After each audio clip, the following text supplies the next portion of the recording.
Sorry, just making sure the notifications are turned off. Don't want some bullshit. I'm trying to do this. You understand.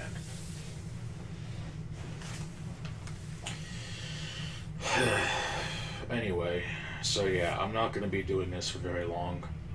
I'm going to try to get through some of the shit first, and then I'll talk about King of the Hill for a bit. Should be a fun segment.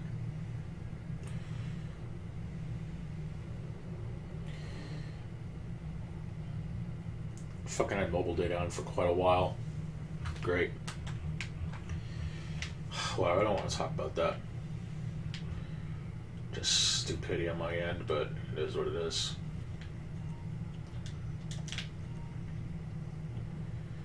Anyway, just gonna do some things, I guess, and that's nothing unusual. Kind of low-key broke on the PS4 version, so I'm gonna have to fix that.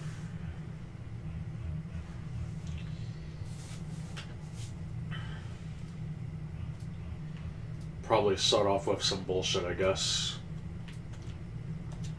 Pretty sure it did all of the other shit.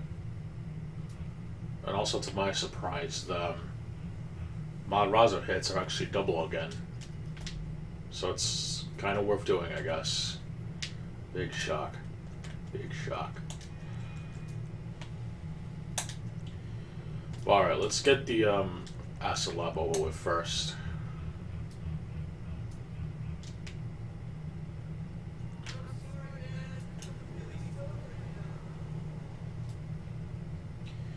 I'll probably do Kaio after. Not that I really want to be honest, but I have to keep myself focused for now, so I figured doing a session of Kaio should keep me at bay.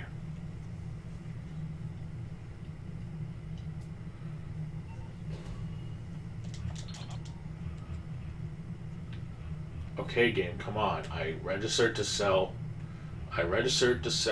Now let me sell.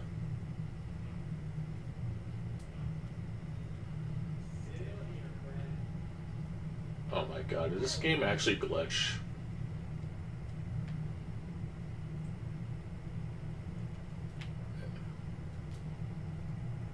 I think it did. I don't even know.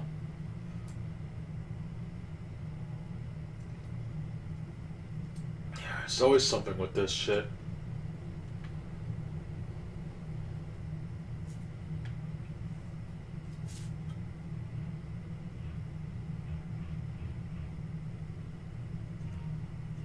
Okay, here we go. I was gonna say, what the fuck?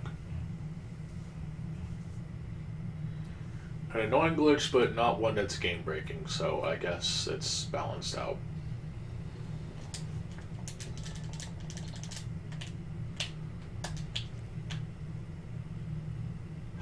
God, of course.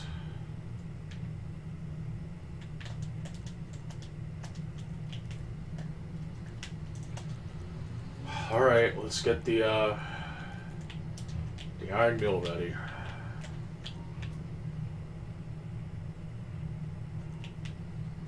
Fucking not driving all the way there, dude.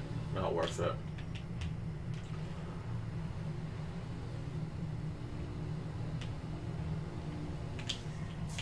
I guess while I'm flying, I could theoretically talk about it, I guess. Since there's actually quite a bit I could go over. I'm more than likely going to be putting this into a highlight. So, just be forewarned that there's going to be a lot of spoilers. And obviously because it's a Hulu show, can't show any footage. So there's going to be plenty of people talking about it, from the Alpha J's to the Shady Do-Rags and whoever else still making those kinds of videos. I'm just going by what I watched, and I'm doing a second airing, since I watched it in succession, in fearing that I won't be able to have a person to watch it with. But hopefully in the coming month I'll actually have enough to talk about. But I'm still gonna do like first impressions, I guess. So let's get this shit hooked up and talk about it as I fuck up.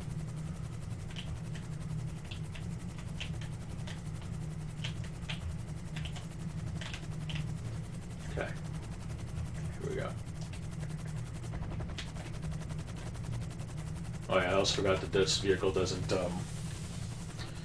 the fucking, Mule doesn't have, retractable wheels. But, alright, whatever, I don't care. Let's go on Wikipedia very quick.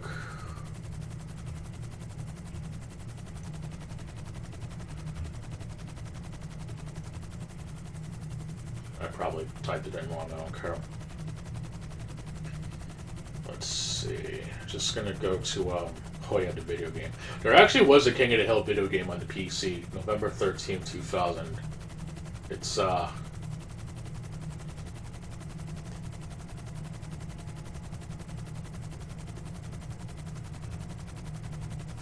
yeah, there was also a fucking, oh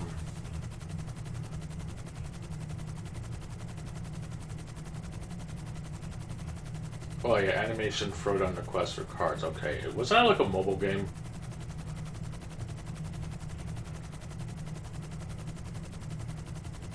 Yeah, I don't fucking care. This shit is fucking retarded. Yeah, there was only one official video game, and it's, don't know if it's, whatever. Oh my god. Okay, I just want to go to episodes, damn it. There we go. Season 14. Holy shit. This isn't exactly what I'm looking for. I want to go to the main article. Here we go. But yeah, there's a total of 10 episodes, which... honestly, with just how good they are, it's definitely something I really hope that Mike Judge continues working on, despite the unfortunate tragedy of Johnny Hardwick and Jonathan Ross, both voicing Dale Gribble and John Redcorn, respectively. I know Jonathan Ross also had a voice in another game. I think it was that PlayStation game, I forgot the name of, but I know that people are mad at a remaster, so we're not going to really get into that. It's not really my place here right now, but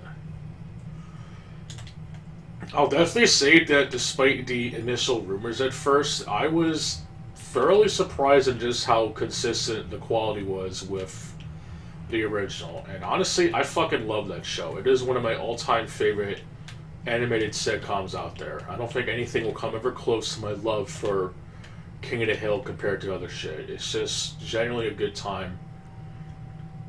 With a few exceptions of episodes, but as it stands, there are a good number of duds and, you know, quite the long-ass run that is King of the Hill. There's going to be plenty of duds for a show that goes on that long, there's no doubt about it.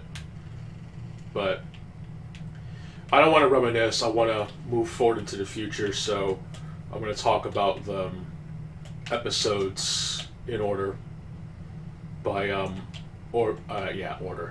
episode listings on Hulu. And yes, I actually did buy a Hulu subscription because I want to be able to have this series continue. I'm going to be really pissed off if this gets canceled or thrown off to the side like with Beavis and Butthead. I think Mike Judge tried to revive this shit twice and it didn't really work out. I don't know. Anyway, let me go on about the first episode. I'm probably going to crash. Return of the King. Okay, this episode is... oh boy, I kind of got chicken skin, no, goosebumps, there we go, yeah, goosebumps when I saw this, honestly. It was kind of weird that it started with the intro at first, but then as the episode ends, it ends with the classical opening, and then it rolls into the credits, and then from then on, it plays the classical opening. One thing I will nitpick the shit out of is that the theme that they use in the animation doesn't sync as good. So it is a little bit jarring at first, but it's nothing to be really too mad about. I could find plenty I could complain about that isn't particularly just the syncing shit that goes on. It's not a big deal, but I think with the blinking and just the way Hank carries the sign instead of the garbage bag, it's definitely something I noticed. I mean, I must have seen that opening like too many times, especially on Adult Swim. That's where most of my airings come from, is on late night Adult Swim, since, you know, that show was like godlike and it's just really good. And also back when it was relatively new. the episodes on Fox, of course. So, there you go.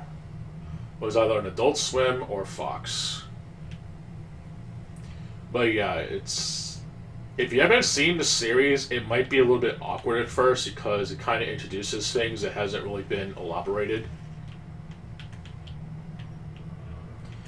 But one thing I definitely will say is that despite the promo previews, which I really tried to avoid spoilers for, I really tried really hard to avoid spoiling myself. Unfortunately, I kind of did. There was only like a couple of clips on media, or not even just clips, like screen caps of media. Like there was a girl in there that was eventually introduced in another episode, or that the description shows how Dale ran for mayor and that Bill got the COVID-19 and shit, became really overweight and have shit delivered to him as a result. None of that doesn't really appear in the show. I think it was just kind of like a setup for a sign of things to come. Like, in the pilot of the new season, if you want to call it that, like, Bill is really fat and overweight and has a full-grown beard, but after that, he just kind of goes back to normal. It was kind of weird, to be honest. Considering all the stuff that's going on about with, like, how people order from home, it would have at least been interesting to have, like, an actual episode with that sort of thing, I guess. But I guess that's kind of wishful thinking, I guess. One thing I definitely was spoiled on, and not that I'm going to really blame anyone, but apparently Keith David is in the show, which is pretty cool. Keith David is a true legend. Been voicing many characters, did many movie roles and shit, and he was inducted into the Hall of Fame. Usually King of the Hill does really good with celebrity guest voiceovers, and I think Keith does pull the role pretty well. Though, as of what we're given right now, he doesn't really have much purpose besides being the, I guess, the new person that is living in the Hills home, I guess. There's not really much of his character, he's just kind of there, I guess. There's also a character that is apparently, I don't know what the wording is, but I guess Boomhauer ends up dating a girl, I guess, and she has a kid, which is kind of weird. There's not really... The kid doesn't really get explained that much, I think. Or if it is in the show, I kind of overlooked it. He doesn't really get an episode, unfortunately, which is a little bit disappointing. It's, the new characters, I feel, for the most part, they're not really fleshed out, in my opinion. They're interesting, yes, but they're either only there for an episode or two, and that's about it. Gonna jump the gun a little bit, but Connie is a roommate. She's only in there for one episode. There's this girl that Bobby ends up going out with, I guess, but that only lasted for about 2 episodes. Which is kind of sad because I think she's pretty alright looking and is quite the feisty motherfucker, but unfortunately her character kind of speaks volumes for the things that she does, but again, I don't want to jump ahead too much. I don't think there's anything with Boomhauer's girlfriend with anything like that, so they're not really fleshed out, to be honest, which is kind of a shame. But it's most of the returning cast, of course, does come back. There's an episode focused around Dale and Peggy, which is always nice. But a lot of people don't really like Peggy. I think she's fine in this one. It's more or less of what you expect, though. In one episode, she gets mad at Hank for revealing a secret, but yet, in the very first scene of the new series, Hank is basically in the airport trying to use the bathroom, and they have to roll that joke about his narrow urethra and shit. Which just seems a little bit weird, to be honest, because it's, I don't know, we'll get there when we get there, but there's a bunch of interesting gags and throwbacks along the show, but I don't want to jump ahead too much again. There's quite a bit. I'm not really good at talking about shows compared to games, I guess, so the first episode, at least for people who watch King of the Hill as much as I have, is a pretty good setup for what's to come. The next episode that does follow, though, is with the beer making contest. Is pretty good. It's like fuck up somehow. Oh my god.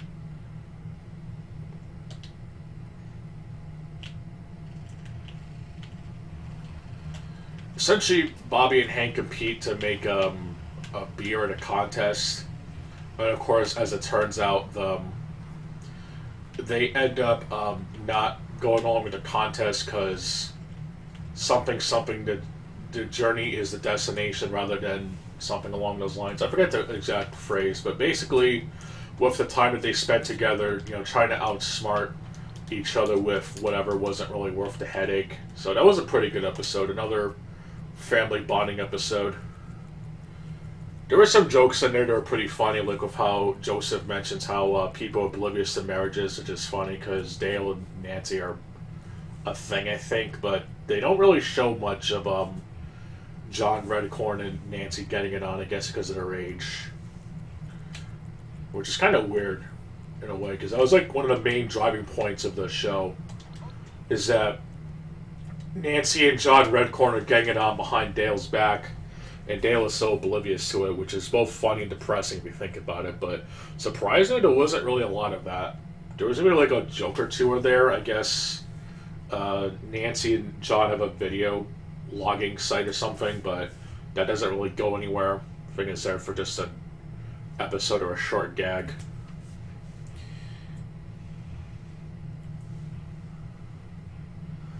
Episode 3 is where they start to flesh out a lot more, in my opinion.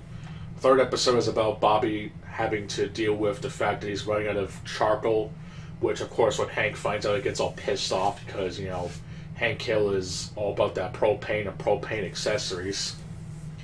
Which I should mention also, by the way, apparently the Hills end up moving to Saudi Arabia because of a propane gig that's in Saudi Arabia, I guess. They don't really explain that much because, as far as I know, Hank was born and raised in America, in Texas, like his national hometown or something, if that's even the right word. So, him moving to a completely different part of the world who's not exactly viewing alongside such things is a little weird, but it's, no, I don't have to buy any supplies, it's weird. Well, I'm gonna fill them up anyway with the boost production.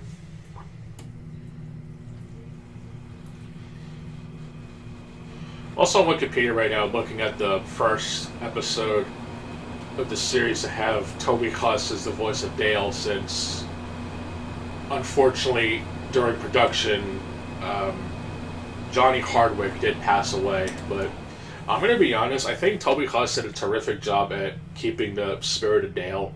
Like, even re-watching an episode, I was told that Johnny Hardwick had a really hard time voicing Dale, and considering his illness at that time was just present and shit. I think Toby Huss did as good of a job as he possibly could as voicing Dale, but unfortunately he wasn't given another contract to voice Khan, as he only gets one episode, but we'll get to that in a little bit. But that episode was also pretty good. There's another subplot where Hank ends up going to a museum of American history.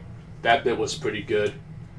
Dale is also apparently a cited source now, which is pretty funny, since he's always the conspiracy man. And I think it's also the first instance in the series where Hank says his classical mind, that boy ain't right, but now it's that man ain't right, which is always funny. Episode 4 also has,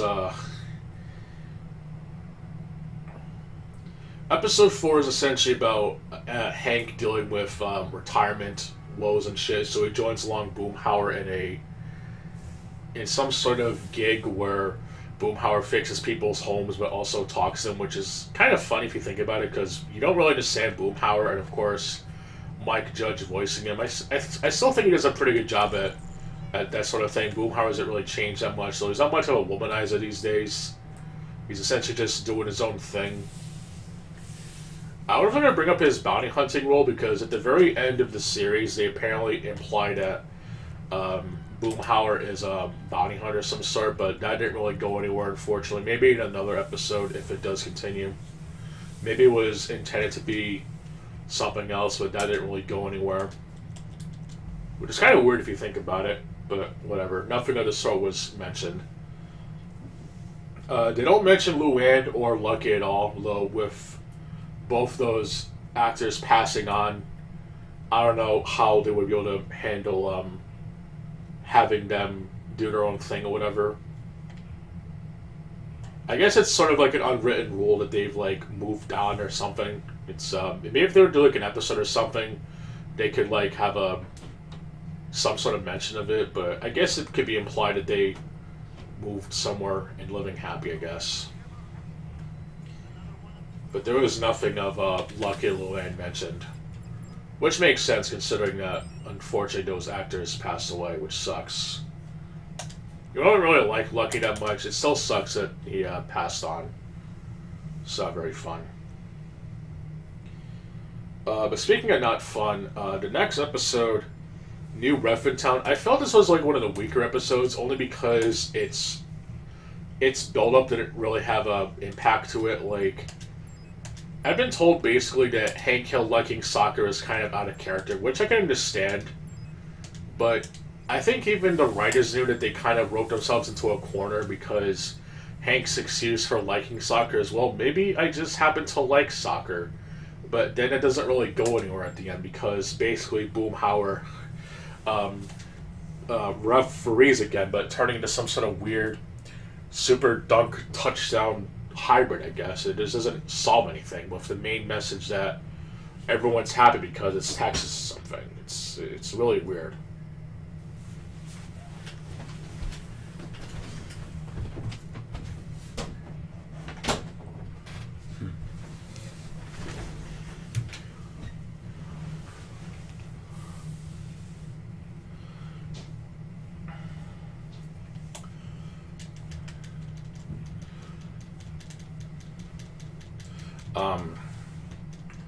Let's see.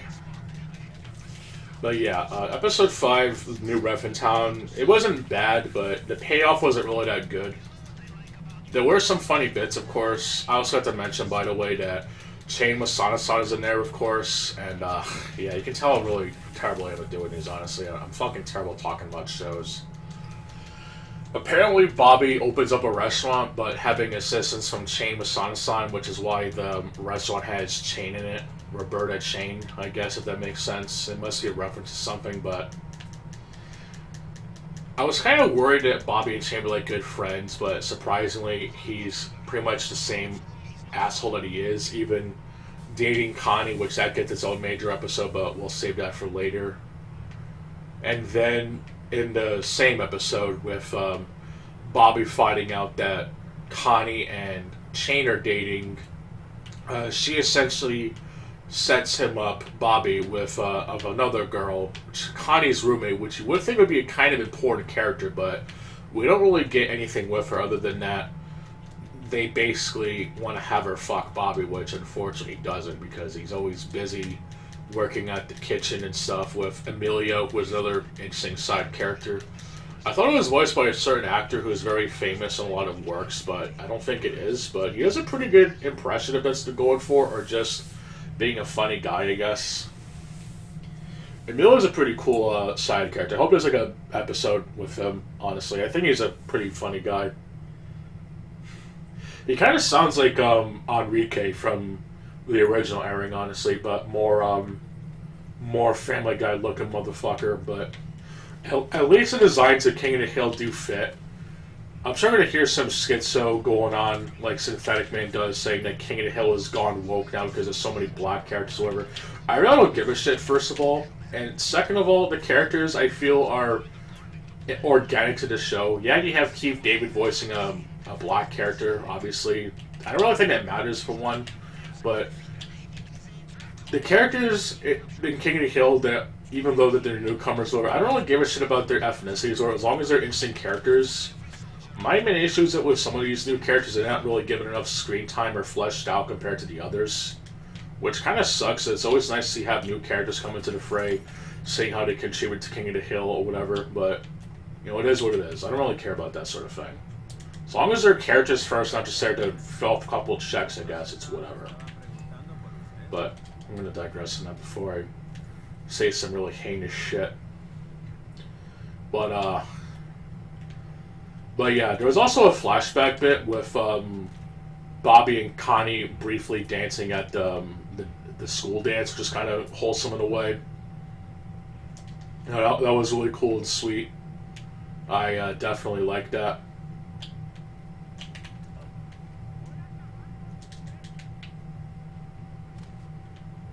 And I fucked up because I forgot to shoot a dude, so here we go. I done fucked up. What the fuck? Ah. I'm dead. But yeah, I fucked up. I love how the character's expressions when you fail is just so realistic. It's like, wow, you really fucked up, didn't you? Well, of course.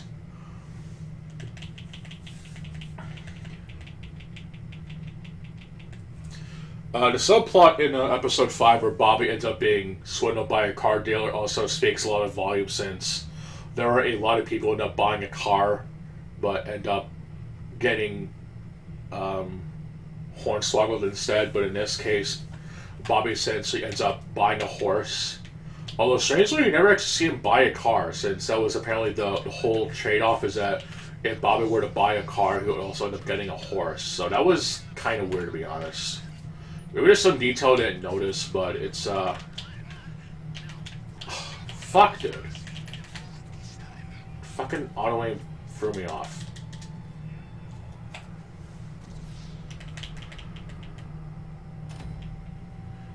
Let's see. Episode 6. This is probably the weakest episode, in my opinion. Mainly because there's so many varying factors.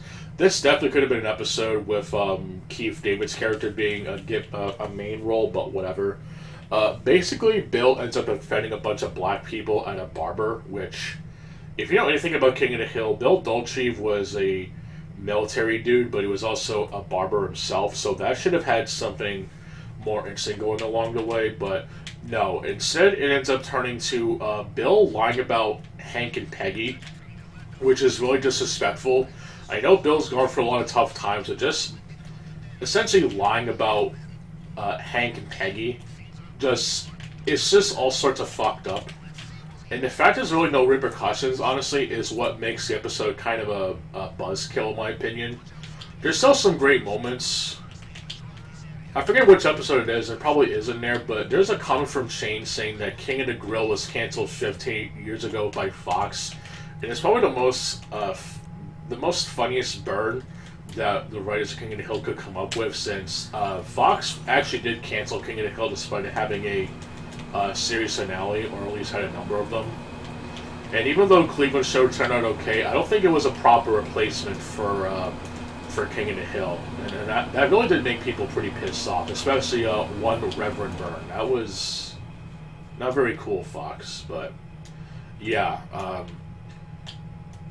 Essentially, Bill lies about Hank and Peggy. Of course, Bill lies about how he married Peggy and shit, but she's always busy doing stuff, so that's why we never really see her. And then he just ends up like lying about her dying and stuff, and it's just like, no, I'm sorry, that's bullshit. It's essentially gets Bill a free pass, and I really don't understand. Like, I understand that Bill's a very traumatic character because, you know, he had Lenore and shit, but I thought that whole saga of him getting over that was done and stuff, especially when she came back in his life and just ended up making things worse. There was a whole episode where that happened. It almost ended up being suicidal because of it. I guess all the shit's bygones be bygones, and he still was a thing for Peggy Hill. I don't know. It was just handled very poorly, honestly. There were still some funny bits, of course, but it just felt like very distasteful to prior episodes that dealt with that more seriously and stuff. But whatever.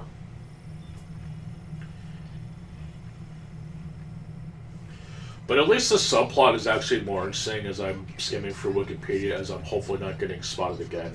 Apparently, Bobby finds out that Connie and Shane are in an open relationship, which never goes good, honestly. But I'm pretty sure there's a couple episodes that go on about such things. But essentially, Connie and Shane are in an open relationship and stuff, and that turns to a can of worms for obvious reasons. But it was handled pretty well. I think that was even better than like the actual plot with Bill and shit. But I really felt this should have been an episode with Keith's character coming into the fray, since apparently Bill knows his friends to there, and that's how he became good buddies with them. I don't know. I think the episode could have been done much better, honestly. It's definitely the worst out of it, but I wouldn't say it's, like, unwatchable, but with prior episodes that focus on Bill, it just seems really tasteless, honestly. It's just genuinely a bad episode, but not, like, animated atrocities levels of bad. It's, I don't know. There's just something about it that just seems really fucked. And I don't know why Mike... Who wrote this episode, actually? Yeah, I'm on Wikipedia. That's how fucking weird I am. Directed by and written by. Let's see who wrote this episode. I'm gonna pull fucking Mr. Enter. Let's see. Kenny Turnbull and Jeremy Sue. Or, yeah, whatever. Yeah, the episode sucked. It only sucks because Bill doesn't really get any punishment for essentially lying about Hank and Peggy. It would have been at least a lot more paid off if Keith David's character were to like give a lesson or whatever or something, but there's just no... Bill just essentially gets away lying to a whole community scot-free. It just seems kind of tasteless in my opinion. Really. And all of it just because he wants to gain sympathy from prior deeds that was already solved. It's just gross. Definitely didn't like it. At least it was more fun in that South Park episode, but it was just fucking terrible. I hated it. The next episode is much better, though. But unfortunately is also the one with the last ever appearance of Johnny Hardwick, as there was in memoriam of Johnny Hardwick and Dale. But I think it ended on possibly the best note that it could be, since the subplot of this episode revolves around Peggy and Dale working together on their last hurrah. And an actually pretty fair effort of Peggy trying to make people come together, so she essentially opens up has a little shrine thing, I forget what it's called. Essentially having people renting out books and stuff, but unfortunately they have bed bugs on them, so she has to work with Dale to try and cover it up, which is fairly interesting. And you can definitely tell that Johnny Hardwick put out his heart and soul into it, since it just shows how much chemistry there is between Dale and Peggy, even in the older episodes. But the main plot of this episode has more involvement with Willow, Bobby's new girlfriend, who I think she's an interesting character despite her modern hair appearances or whatever, even getting it on with Bobby while Hank and Peggy are eating whatever, which is just goes to show how spicy that she is. But of course Hank isn't too reluctant to have her join along the antics, but since she has tickets to some sort of football game, I think.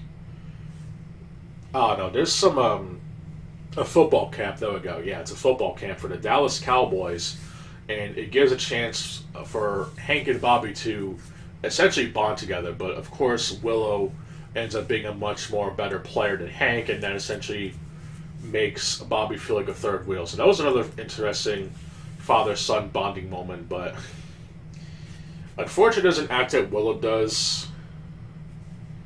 I'm not going to really spoil it, but it was,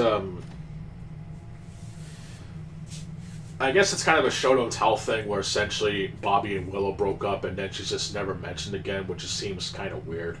But it was definitely interesting, to say the least. But yeah, unfortunately that is the last episode of Johnny Hardwick. May his soul rest in peace. That dude is a fucking legend. Even his YouTube channel where he just plays the character, it's just so sad, honestly. Like, the dude just went all out, honestly. It's a damn shame we're never going to hear him again. But I think Toby Huss does a pretty good job, I'm not going to lie. But speaking of Toby Huss, we got to talk about the next episode, which actually is a pretty big one, but there are some things about it that I was told that weren't exactly the best of show, which I'll get to that in just a second as I try to do some invite-only changing shit and hit the plate. Let's see. So the next episode of King of the Hill it actually focuses on Khan, actually. Yes, Khan's Super Nuisance phone. Yes, I know how to say that shit. Apparently Khan and Min ended up getting divorced, and Khan wants to keep it a secret from Hank. And unfortunately, I didn't really notice it at first, but then when I was told that Khan sounds quite different, it's actually because the people at King of the Hill decided to recast him to a dude who's not even Laotian, so whatever bullshit brownie points that Mike Judge was going for, honestly, no offense to the dude, but I don't think he did a good job at all, since he doesn't sound... He's not Laotian, and does not sound like Toby Huss voicing Khan, so they kind of fucked up there. It's, I get to some characters that sound aged up, whatever, but I don't know. Maybe if I rewatch it again, I'll have a better opinion on it, but I didn't initially notice it, if I'm going to be honest, but I can definitely understand the complaint of people just not filling the roles pretty good. Also, I hope that Toby Huss is actually a professional voice actor, whereas the dude who voices Khan now wasn't really in much, so that doesn't help things, but essentially, Khan tells Hank to keep his divorce a secret since he wants to essentially kiss up to fuck, I forgot there we go. Ted was Sana-san, there we go. He wants to keep it he wants to sew grease the hinges with Ted, which is interesting, but of course, as it turns out, he tells Hank, which during a fucking dancing session, which just makes no fucking sense. Or not Hank, sorry. Hank tells Bobby during a fucking dancing session, which makes no fucking sense, but I guess we have to keep the plot going, I guess. And it ends up telling Connie, but unfortunately with Dale being Dale, he had a secret camera that accidentally reveals to the entire studio that Con and Min were actually divorced, and of course Peggy, kind of being a piece of shit about trying to be all competition and shit, and trying to maintain secrets over it. It's just fucking stupid. There's so many retcons, and that's not even funny, but I'm not going to really get into that right now.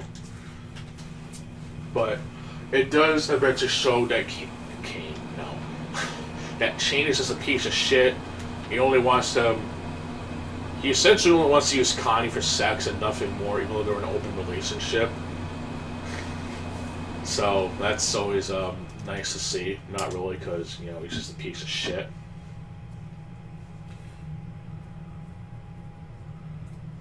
But that episode actually was pretty intense, I'm not gonna lie. It's probably the most intense episode out of the lineup. It was definitely a much better one than the past two.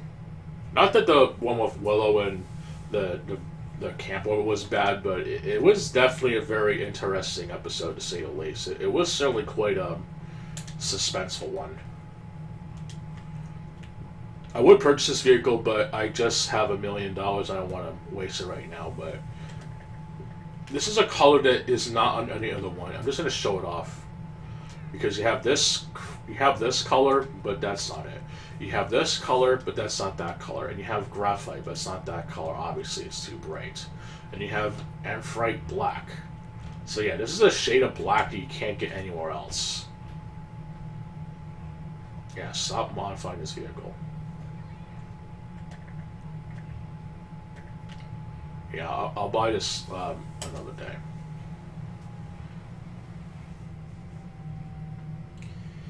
But yes, it was definitely a pretty powerful episode, honestly, and definitely opens the doors to more episodes with Bobby and Connie should it continue. But we do get a fairly interesting episode actually with Good Hank, which is the baby that Con had during the original airings of King of the Hill and stuff.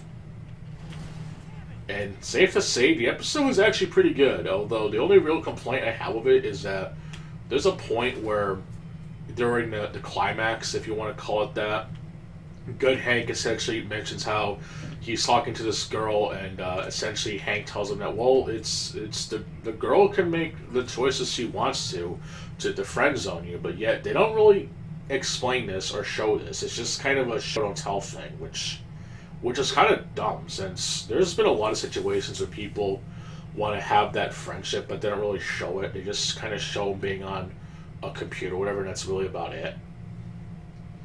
I think it would have been more interesting if we knew who the girl was, so we could kind of feel bad for Good Hank at that point or whatever, but it essentially turns into Good Hank talking down to Hank as if he's caught in as like a little flashback of the sort. I don't know if it's from the show or not. It might be made just for that episode. I don't know if it's taken point for point. I'm not really familiar, unfortunately, but it's a pretty damn effective scene, and even the bit with Hank and Good Hank bonding was fairly wholesome despite the odds, honestly. It was a pretty good episode, I'm not going to lie. And I do like how at the end, Hank basically used Dale's knowledge to have the episode's, I forget his name, but he's this really bald dude who's all tough and shit, but he's a mama's boy. And Dale got the phone number to his mom, and she essentially scolds him and shit. Because it's one of those alphas and betas and shit. There's also a Valorant reference, which I'm not going to really get into that, but it was a pretty good episode, surprisingly. It was honestly pretty good. It was also really good, too, since the subplot essentially involves Peggy having an episode with the MRI, but spending time with Bobby kind of makes her... how the hell do you say it? Well, actually, I kind of skipped forward a little bit. Essentially, Peggy, Nancy, and Min are playing tennis, I think, and unfortunately, Bobby's in there to play with her. Piece of shit. Oh well.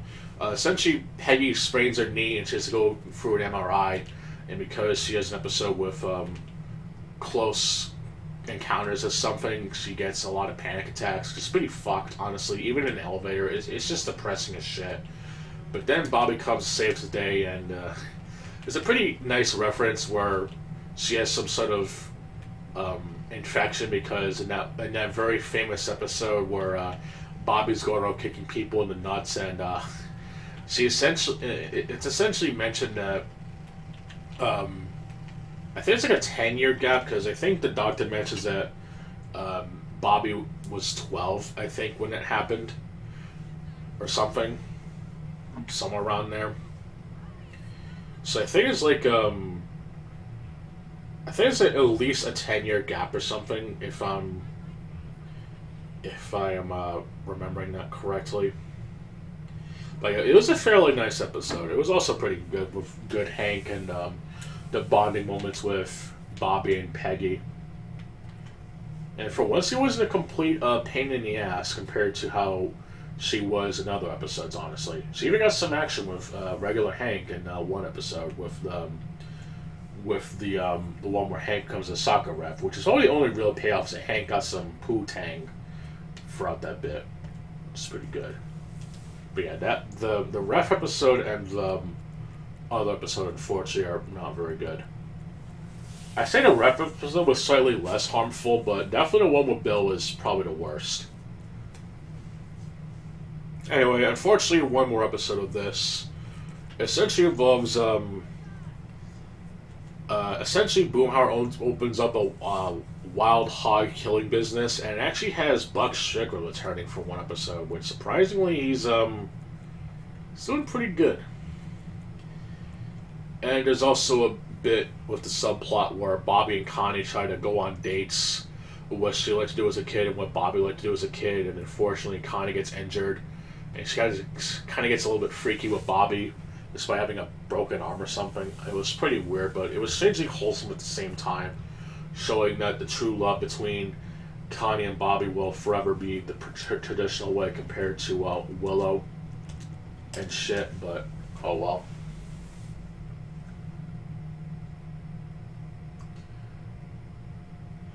I think there was an episode of King of the Hill where I think one of them had this older Laotian chick who was a bad girl and I think got it on with Bobby or something. I wonder if she'll come back.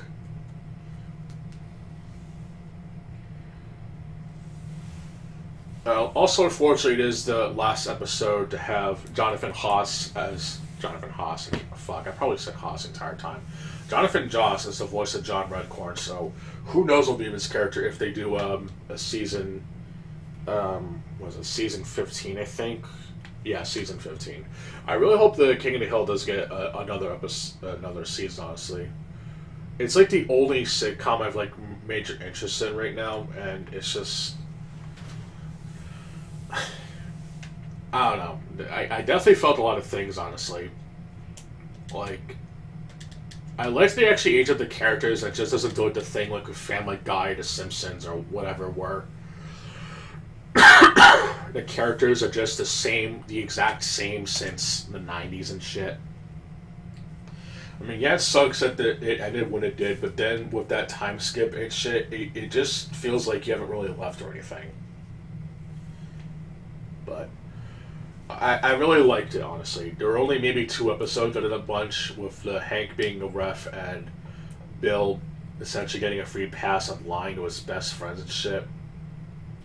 But they still had their moments of goodness, so I won't say they're completely terrible, but they are definitely not the best out of the lot. I wouldn't say they were like unwatchable. There are definitely much worse episodes of the original King of the Hill, like where Peggy just has she just assumes that Bobby broke the gnome and shit, which that shit was just like unwatchable even though it was new. It's like Bobby did nothing and you just blame him for it. Like it was just fucking terrible. Probably one of the worst King of the Hill episodes, honestly. Like, I get that Peggy's a bitch, but she was a fucking bitch in that episode.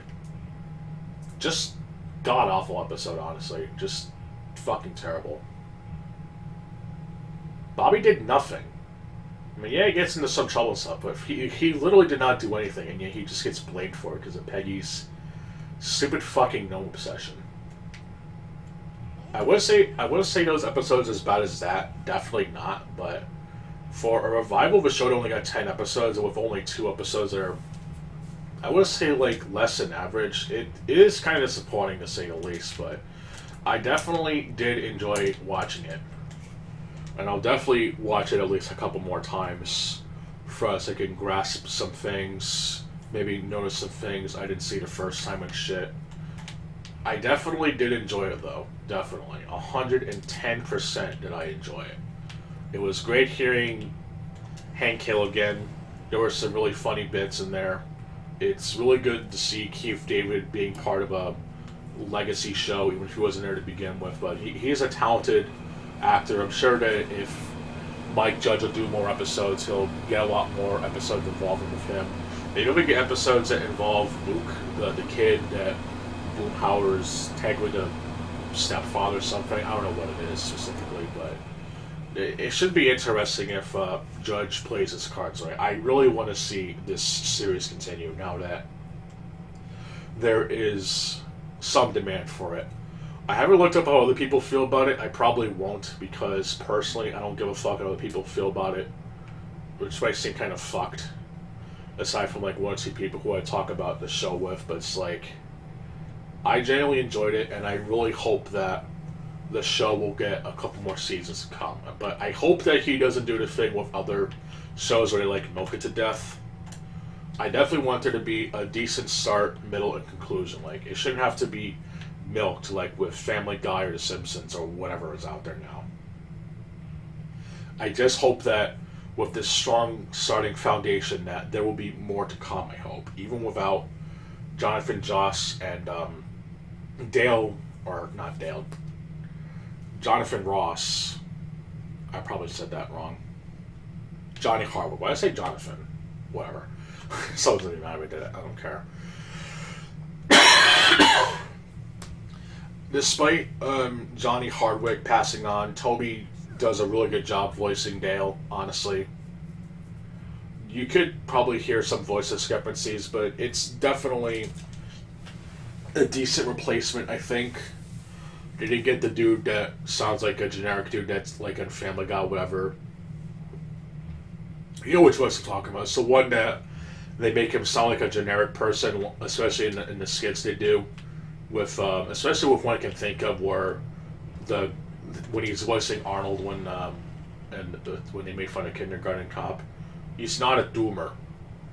You know, they don't get like a dude that actually sounds like Arnold for that. No, he just gets the generic guy at Fox or whatever. So I think Toby does a pretty good job. I'm sure some people are going to complain, or not really complain. Actually, maybe they might even complain. They already did with South Park, even though the show is not even funny. But whatever. I think there's already a new episode out, but I just don't even care. Like, I did the one, but I'm definitely not bothering at that point. I'm definitely not watching South Park beyond that one episode. It's just not even funny. It's not even worth the fucking download space, whatever. Like, if I want to watch South Park, I'll watch the older ones and shit, and maybe watch the movie or something. It's not worth watching South Park in modern day, unless you want to, like, see people being pissed off at modern day politics that do need a lot of addressing. But I don't want to really get into that too much, because that's not really my place. But anyway, I guess I will purchase this vehicle. Fuck it. I'll put it in the casino penthouse, I guess.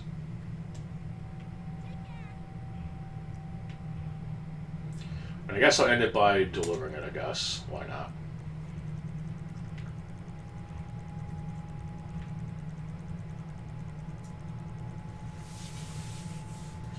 Fuck, I won't pass it. But yeah, that's my thoughts. It's gonna be a fucking long one, I'm sure. Maybe cut out some slight interruptions or whatever.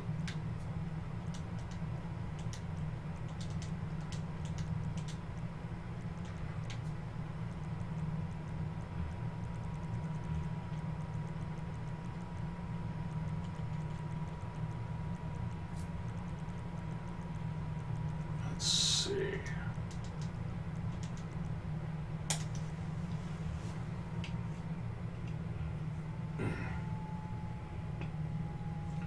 I still have that, excuse me. I still have the,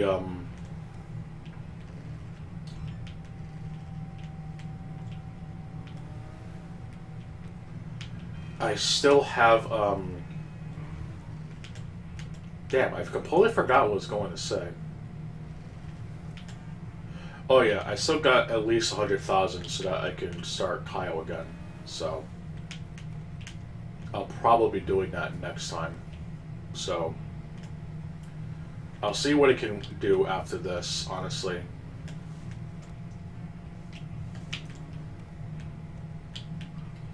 I know I got things to do tomorrow, so I'll probably do another game real quick. I don't know what, though. I'll probably go on RetroArch again or something. I actually made like a little sheet using Notepad++. I can keep track of what monsters I have to kill to unlock the classes in this Gaia.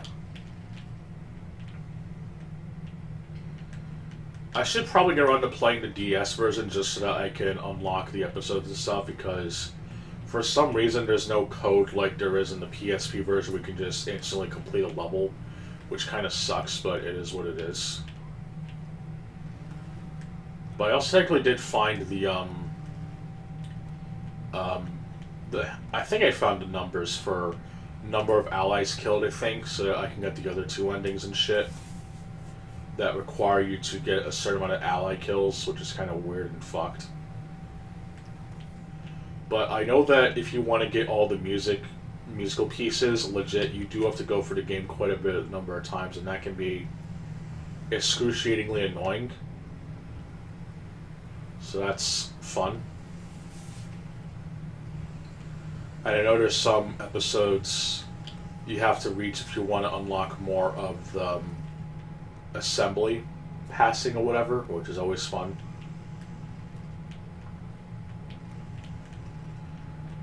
So I'm not 100% on what I'll do right now. Okay, good. I didn't fuck up on that.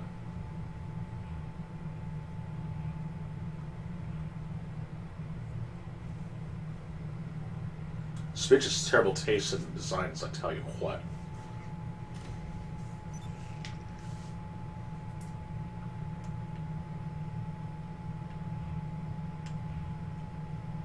Well, at least I kind of made back the one I bought, but still. Not what I wanted, honestly.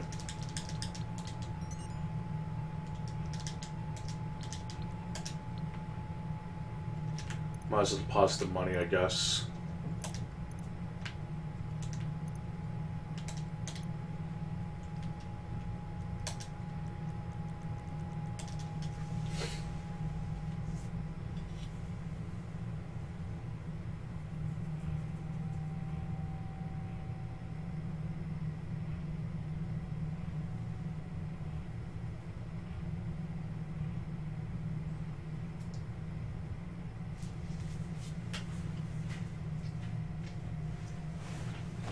Ugh. Let me get this off the screen.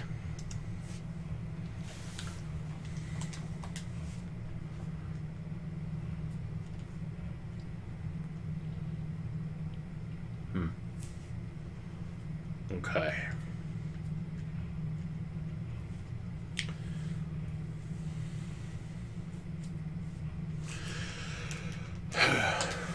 Oh yeah, I forgot to mention actually. Apparently, Heretic and Hexen were remastered today because I guess it was announced at QuakeCon. I'll see how the public is feeling about that, and if they're bitching like they are, I think it could make for a good video. If not, I don't really care.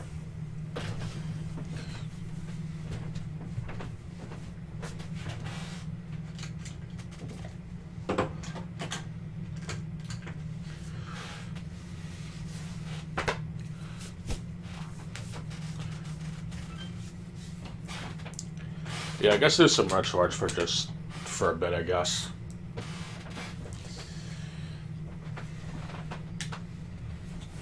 I know exactly what games I'm gonna be doing too, since I want to have them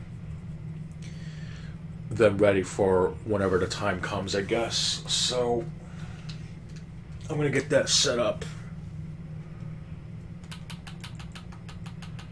Just gonna hop on Call of Duty Infinite Warfare very quickly. And I'll probably do this Gaia 5 soda farming for about an hour. Yeah, an hour. And that's if I even have enough for that. And I'm gonna probably go to bed once the cooldown on Kyle is done, since I gotta be up early. But I'll see how long I'll last. But first, let me take care of this really quick.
Okay.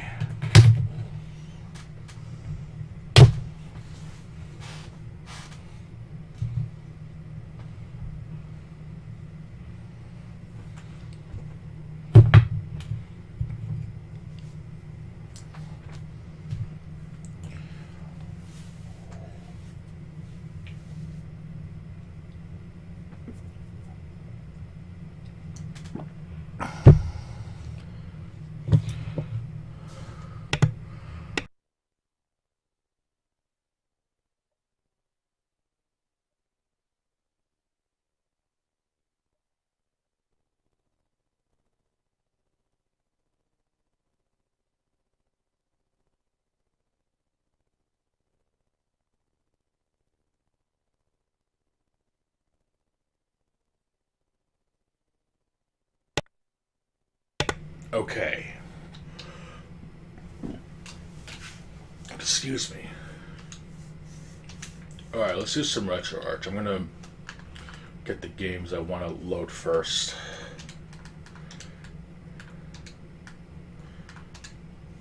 I guess I technically could show since I cleaned up the root file of the whatever the fuck, but I'm still gonna get the games I want to find first. So let me do that really quick. So let's see. Let's see. Nightmare Creatures. I'm pretty sure I found codes for this, but I don't remember. Or if I even have a file for that. Of course, this guy on DS, and I'm actually going to start using the thing or whatever so I can keep track of what things I found. I'll go through the Neketsu game again since I found the codes I needed. So I'm going to do that too. Probably look up something online, I guess. I don't know. I'll have to like find something, I guess. I don't know. I could just boot up River City Ransom or something. I don't know. Let's see. I already got the shareware version of Shadow Warrior ready to go, so I got the MIDI goodness, which is always good. Let's see. Medal of Honor I could probably do. That's going to be a fun one.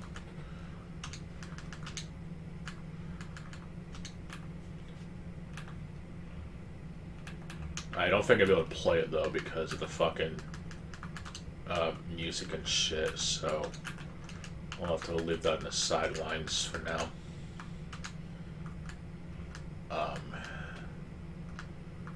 Go back.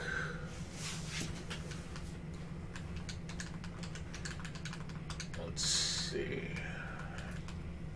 Definitely can't do Pro Skater 4, that's for sure. I kind of want to. Oh yeah, Garla Legend, that's another one I need to do also. Find a code to make the grinding a little much easier. Like a save state. So I'll do that too.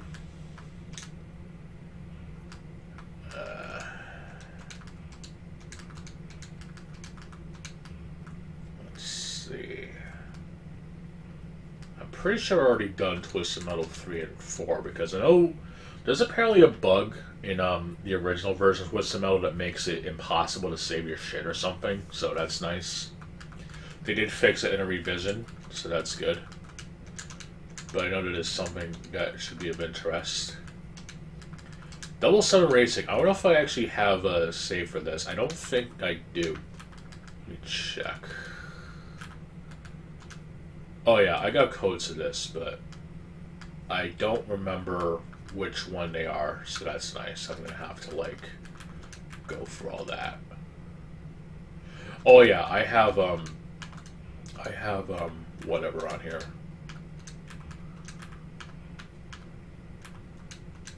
Okay, yes, I do have them. Okay. Yeah, because I remember because I remember doing all that shit.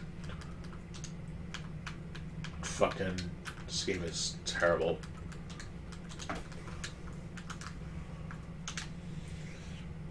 I'll put that on the curbside. Oh yeah, another one actually. I wanted to find a particular code for Tomorrow Never Dies because I saw that there was a code or something I could use, but I have to like put them in manually. So I'm gonna do that. I remember now. Let me find one more. I'll probably get to every single one of these, but I noticed some I did move in here. Oh yeah, and Duke Nukem Total Meltdown, of course. That's like the best game ever, obviously, because it's the PC port, or the console port of the PC version, dude. So of course it's good. Of course.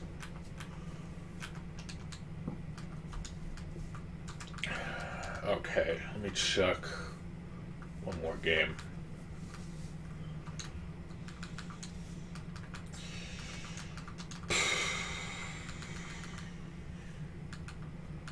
Oh yeah, Siphon Filter, that's another one I have to go through as well. I don't know if Rev 1 is like the fixed version. I'll just go with the...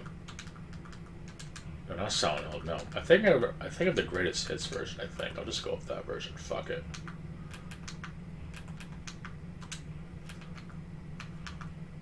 God, this game is like only known by people because it's a PlayStation game. If for like anything else, nobody would fucking care. But I'm not gonna say anything about it.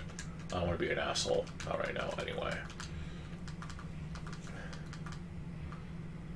Oh yeah, and also London as well. The London pack. I gotta go for that too. Should be fairly interesting.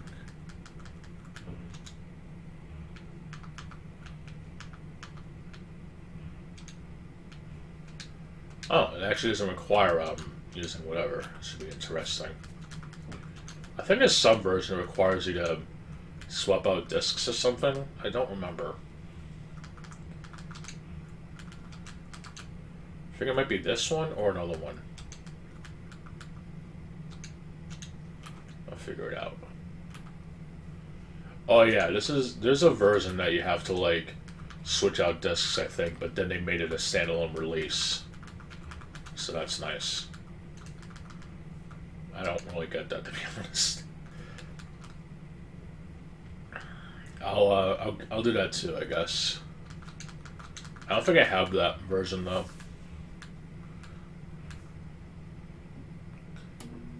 I think I already did. Oh, wait, I have them once I could switch discs. I think I remember now. And of course, the other best games, Crash Bandicoot Warped. Can't do the Japanese version though because I don't have the proper files. So, yes. Oh yeah, I know other games I could do. I remember now. I don't know if I have them though. I might. Rayman on Game Boy and Game Boy Advance. Fucking gross. Shows them like everything, dude. Like everything.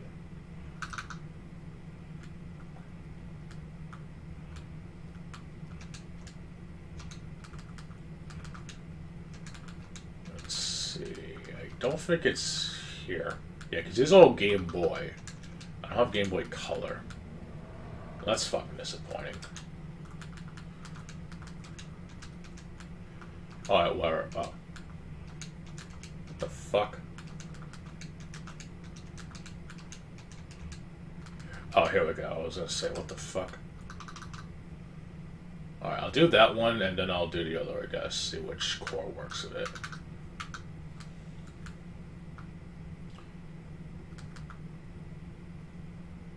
Oh god, 10th anniversary. Gross. Oh, it's a bundle, okay. It's just called Rayman Advance, okay.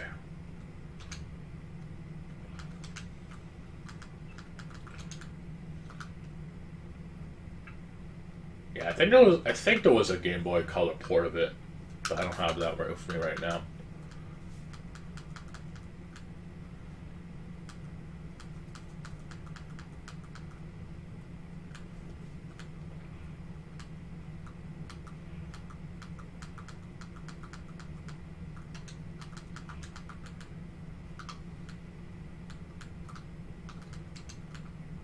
Oh, here we go. It was in this folder. Here we go. Just regular ass Rayman Advance, of course. Oh, God, gross.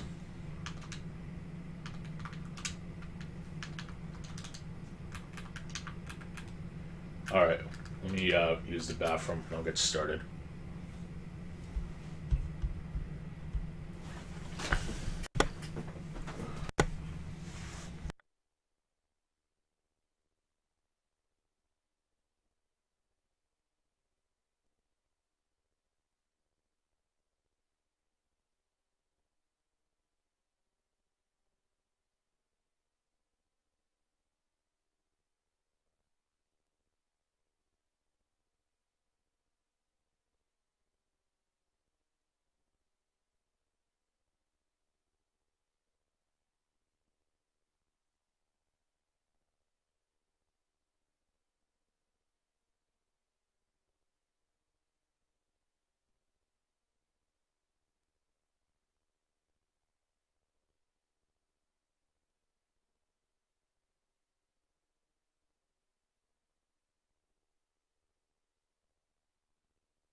Okay, let's do some code finding, I guess.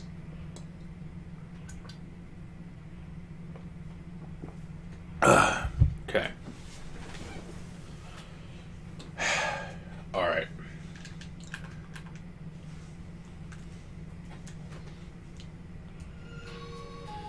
Oh, God, it sounds horrible.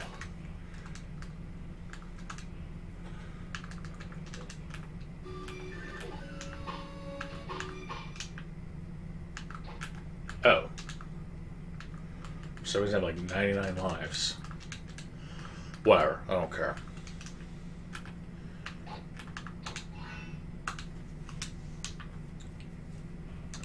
No, I don't want to quit the fucking game. Anyway. Let me switch this on. Yeah, this looks really fucking pixelated. Oh well, big deal. Anyway, let me go on gamehacking.org. I have to use PlayStation anyway. Alright. So yeah, one of the most notorious platformers, because Ubisoft didn't even test their shit back then. This version has really fucking terrible screen crunch that would give Sonic Genesis, or even a much better game, Super Mario Brothers Deluxe, a run for its fucking money. Like, seriously, what the fuck? Just, what the hell?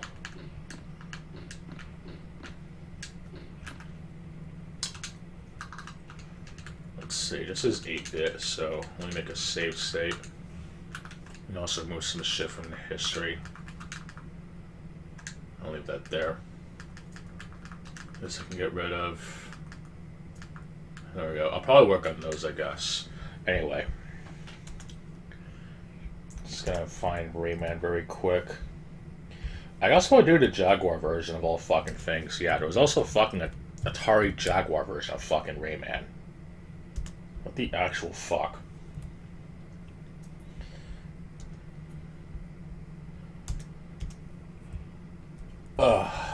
Let's see.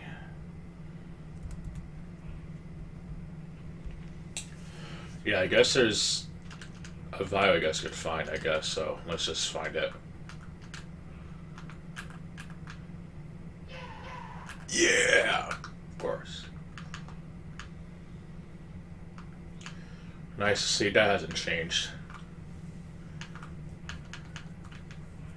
I'll start with these, I guess.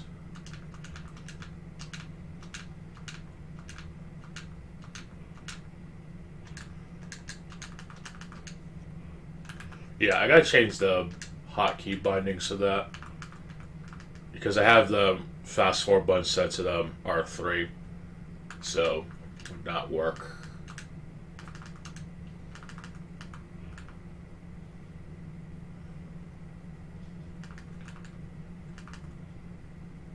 Like, I wish you could have it set to the Xbox home button, but you can't. So I have to do hold start for 2 seconds or hold select for 2 seconds. And that would not be good.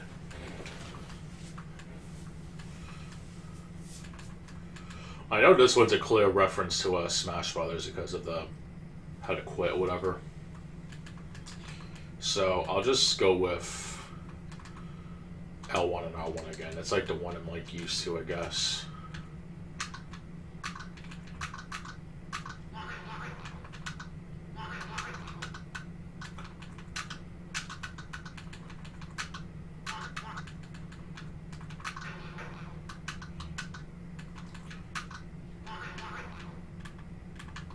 Apparently I want to make some freeze. So that's good.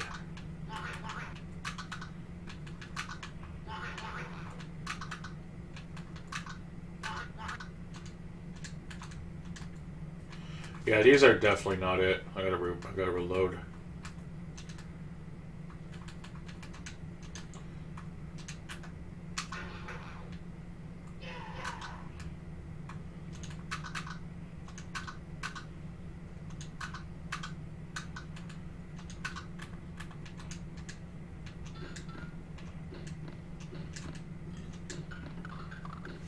But yeah, this version of Rayman, I'm sure it's playable, but the fucking screen crunch, I would just imagine, like, just being the worst possible way to play this.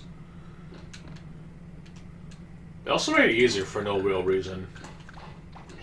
You essentially get 1 extra hit point, and if you get the P power, you essentially take up to 6.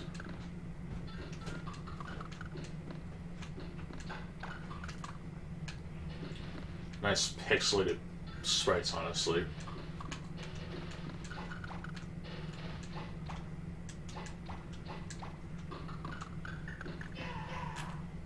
Fuck.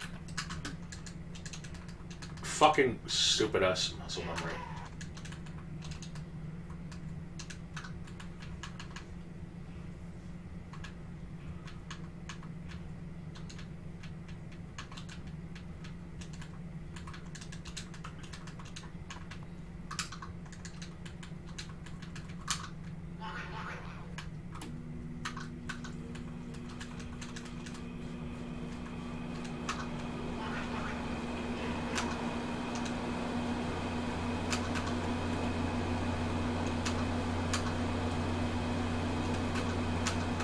Whatever, I'll just add these, I guess, and see which one is it. Not really much you can work with, unfortunately.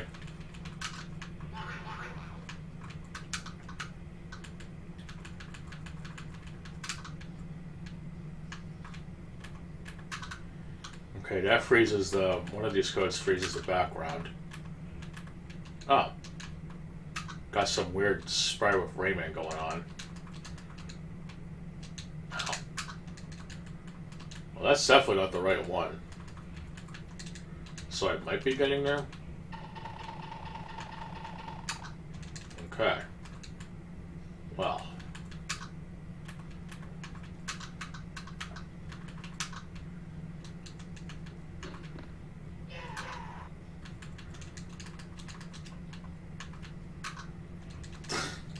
Sheesh.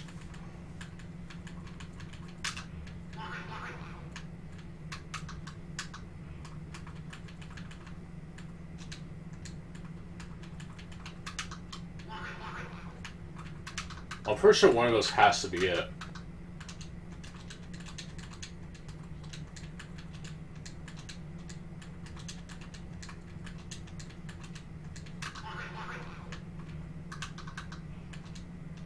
Yeah, because that's just the code that gives you the lives and shit.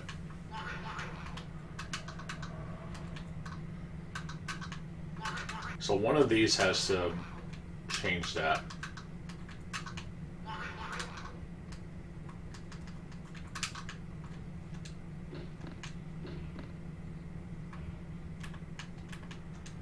I like how he... Oh.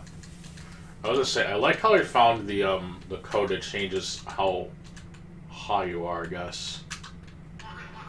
Fucking the y-axis. Interesting. So yeah, one of these has to be it. Unless it's like a 16-bit number. I don't know. Maybe. It could be.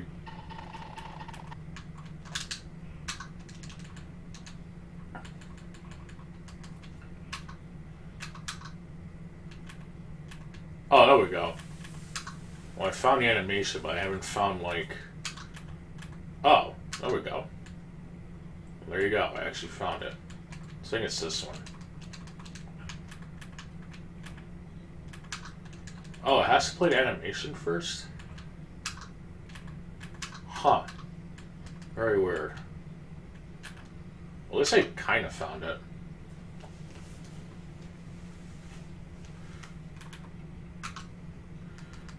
Just...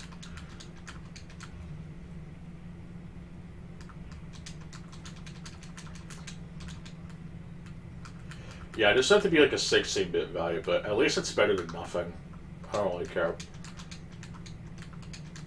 Let me just get rid of these, I guess.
There we go. Those have to be it.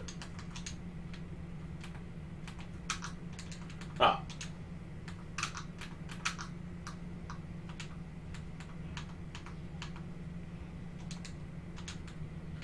Yeah, I think it was the other one. Shit.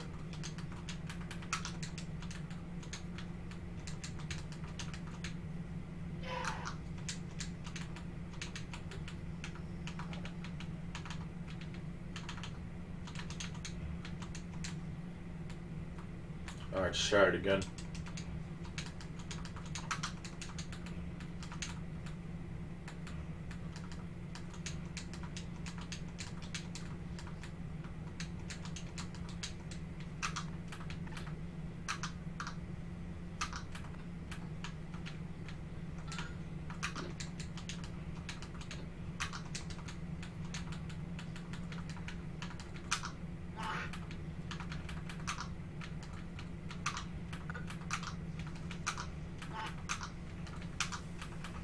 Yeah, I'll have to use 8-bit values, I think, to make it like the most consistent. Fair enough.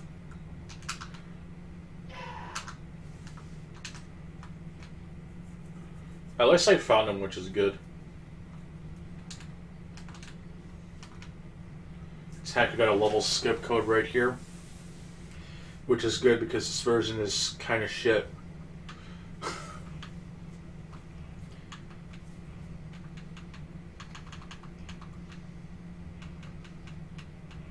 I'll just start from here.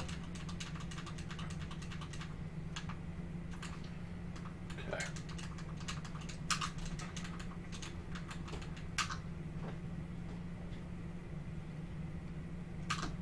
Okay.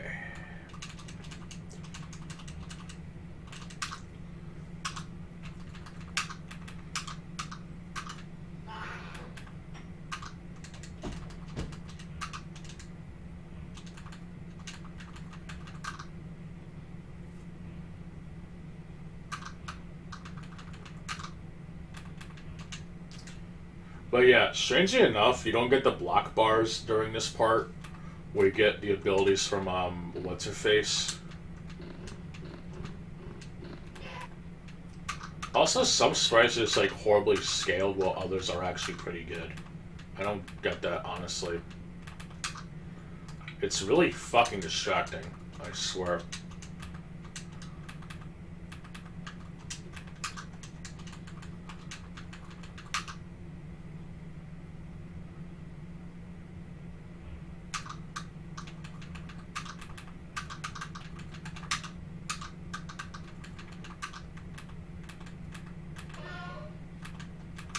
Oh yeah, this is the one where the fucking sprite thing doesn't work or whatever, so... Yeah, it's gonna be a problem. I actually have to do this level normally. Well... I don't know, I guess I could try it.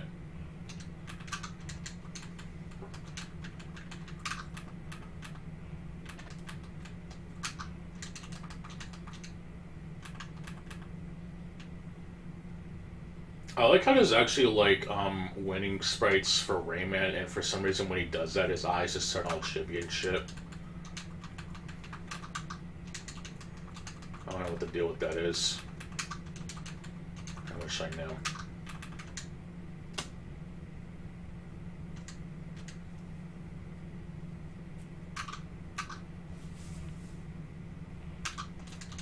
Okay, so there's two.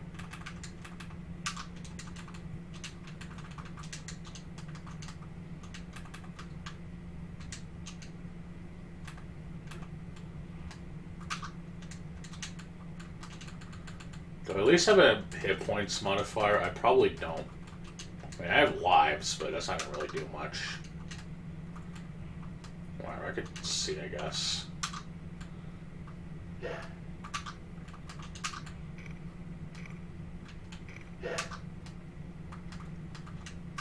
I like how his hit sound is just him hiccuping.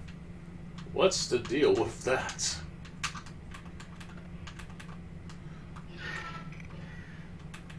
Oh, there we go.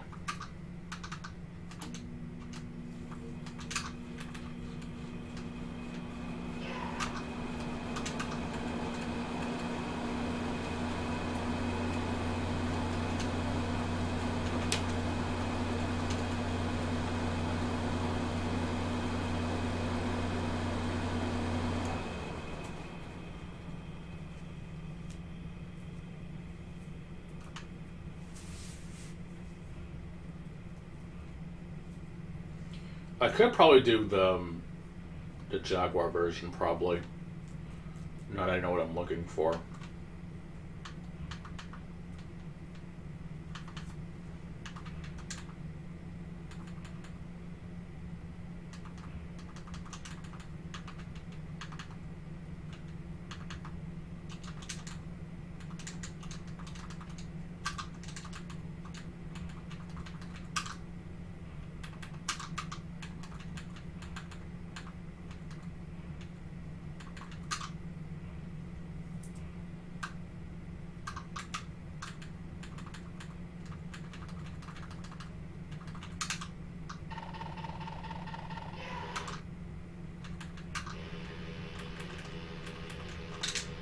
What the fuck? Alright, whatever. I'll just go for the level normally. I don't care.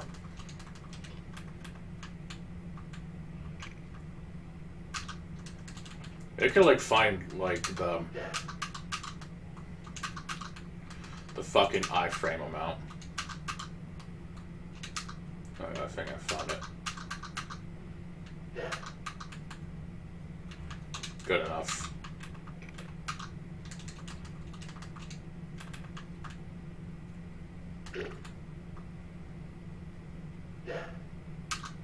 Oh. Bullshit.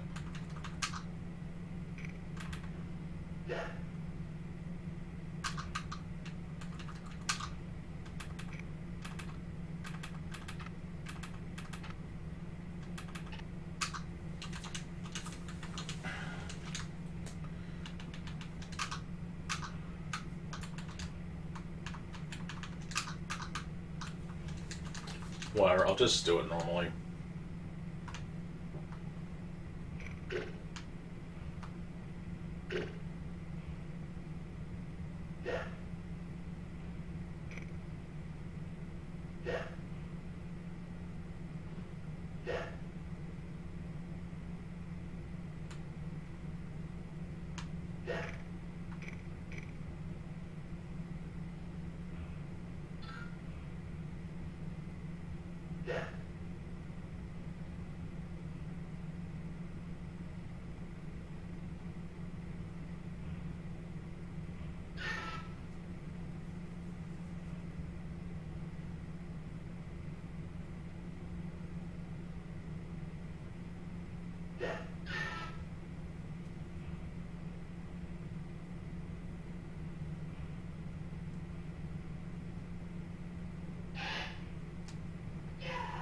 This motherfucker.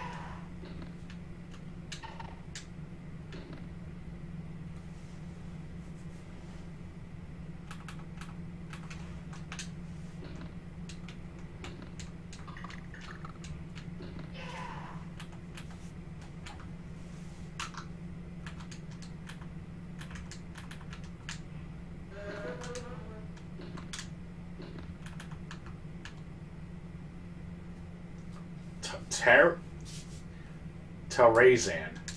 Yeah, Tarazan. Yeah, very fucking creative. Sure.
Oh god, fucking Ubisoft taking pages out of this, the fucking, oh fuck, I mean to do that.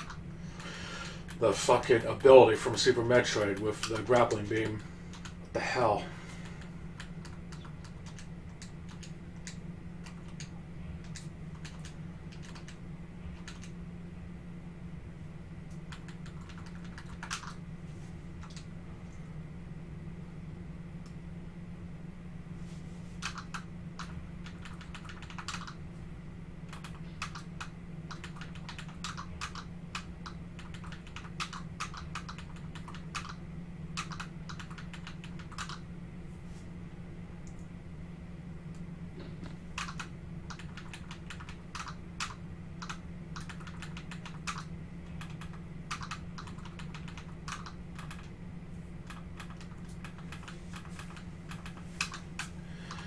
Alright, another save point, but I'll come back to this at a later point. This is fucking boring as shit. Let's actually do something fun. Let's do this.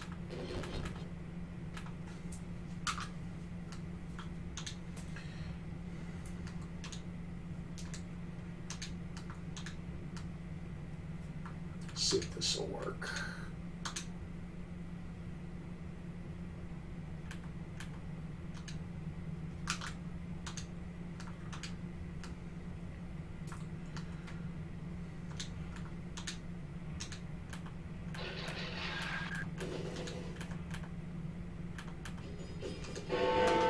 Ah, God, it's loud as fuck.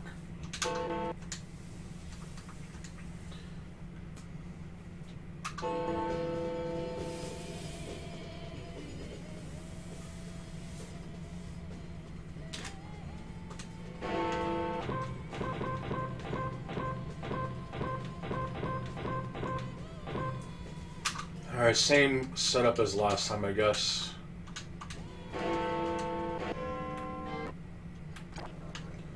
Oh my god, this looks even more pixelated than the other. What the fuck? I guess everything's so fucking pixely. Like, Jesus.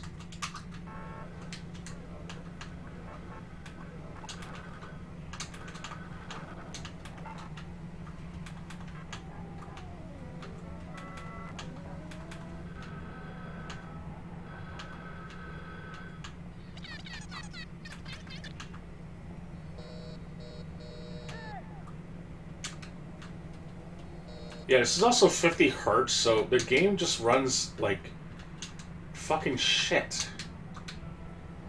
What the hell?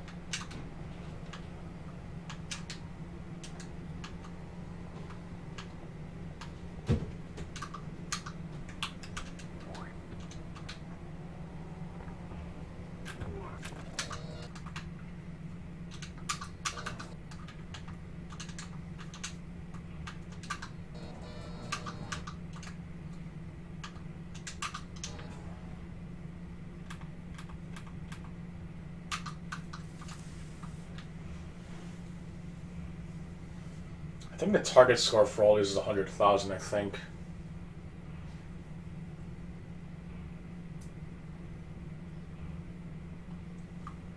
Wow, I'll just set to this amount.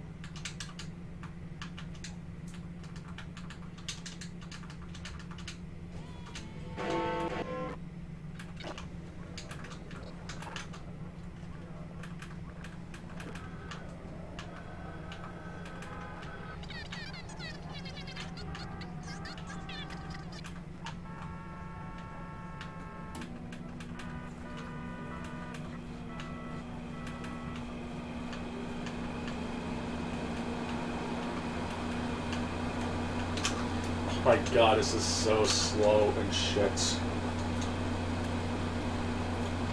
Let me just get the other one going.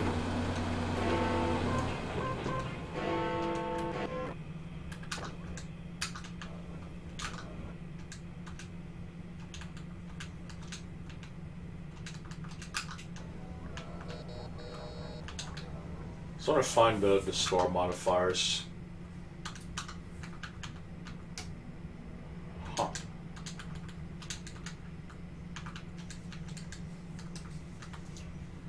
Alright, that's enough of that. That's fucking terrible, honestly. Really fucking terrible.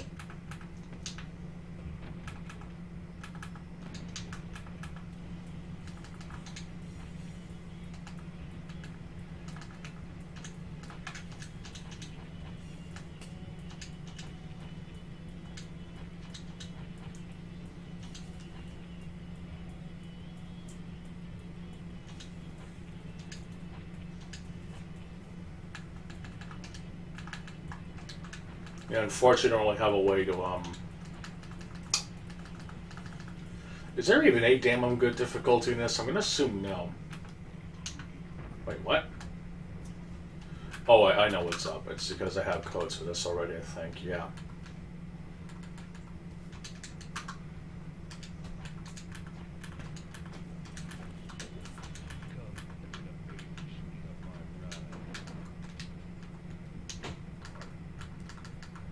Except a quick save, which is surprising, honestly.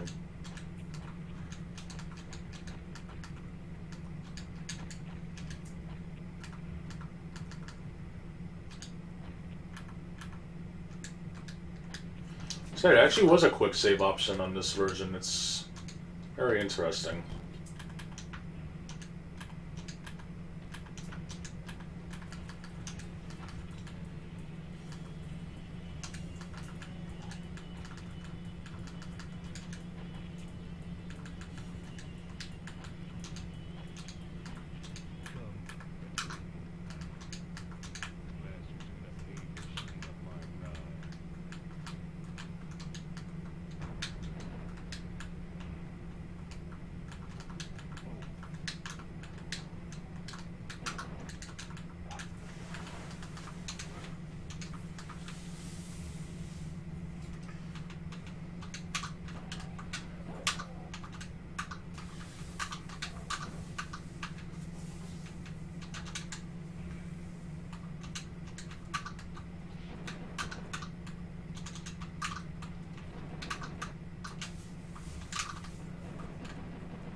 Fuck.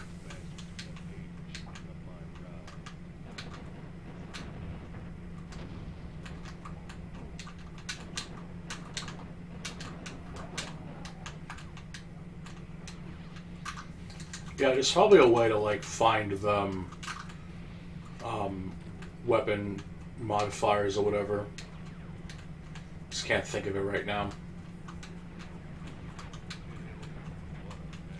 I think it's level instance, I think.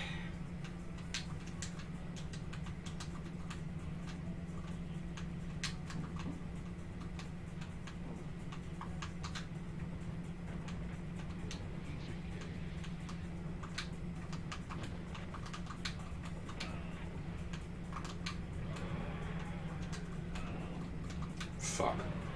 I'm dead.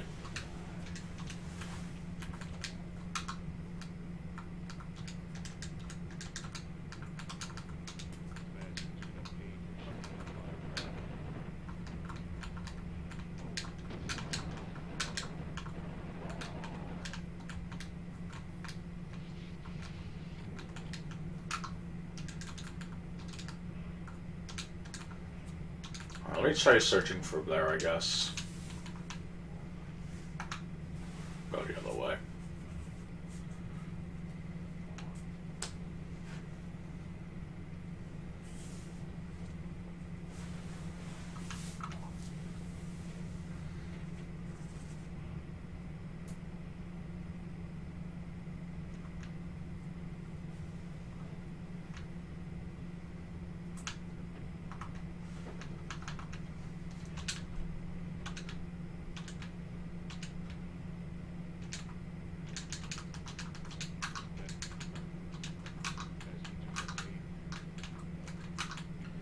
Okay, I found it.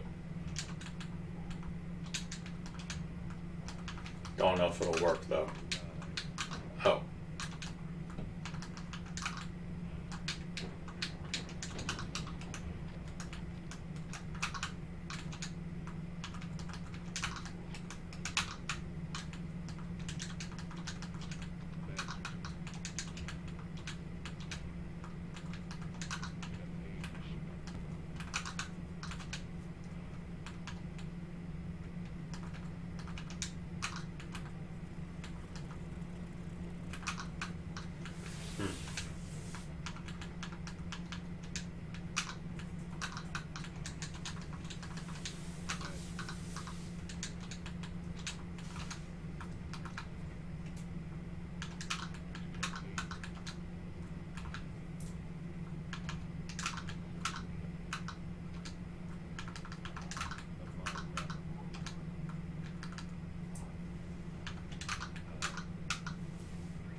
Oh, whatever. I'll just...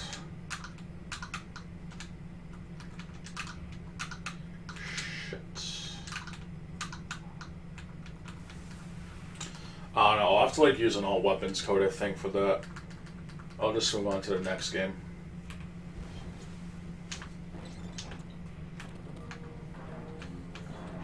This one should be easy. I just gotta find the code or whatever for this one.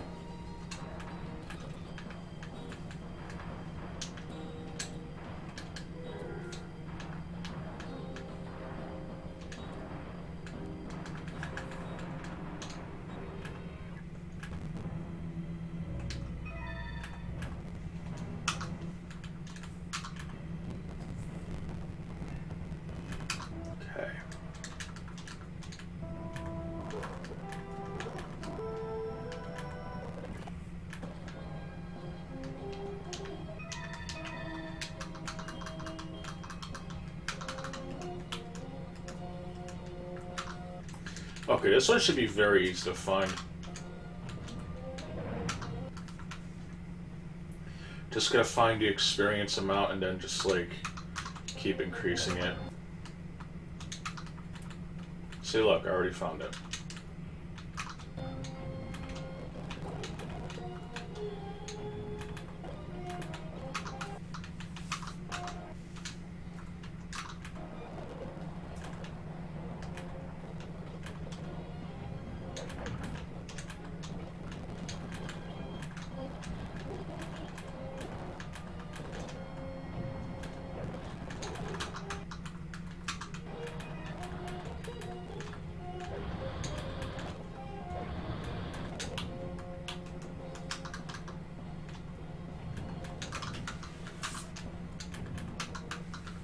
Actually, I don't know if that's gonna work. I'm gonna have to like find like the actual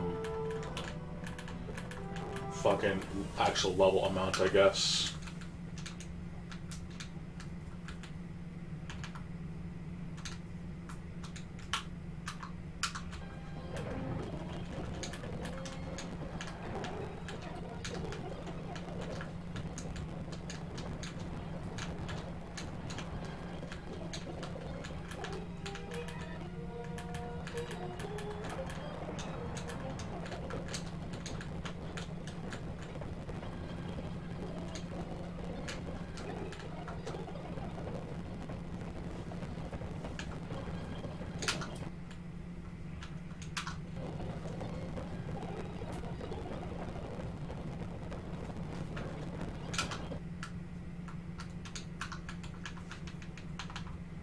This might be it. It says level 3, but these also say 2.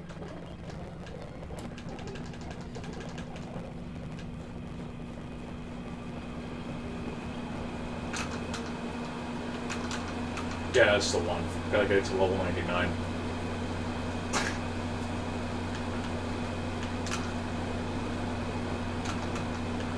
And that's if it even works. I highly doubt it.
Oh no, I think I messed up or something.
Yeah, I messed up somewhere. I'm gonna have to find it again.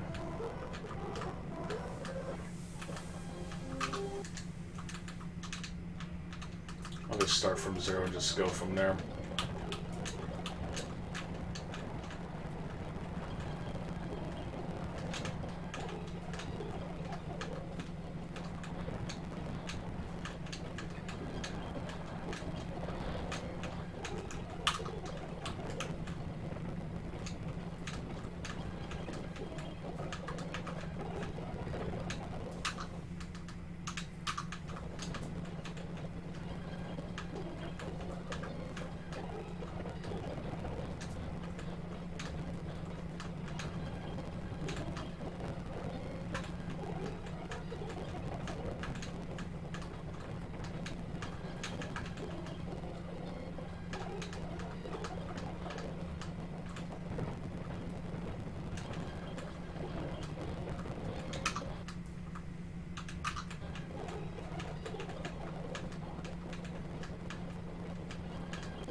Yeah, there's something I'm missing.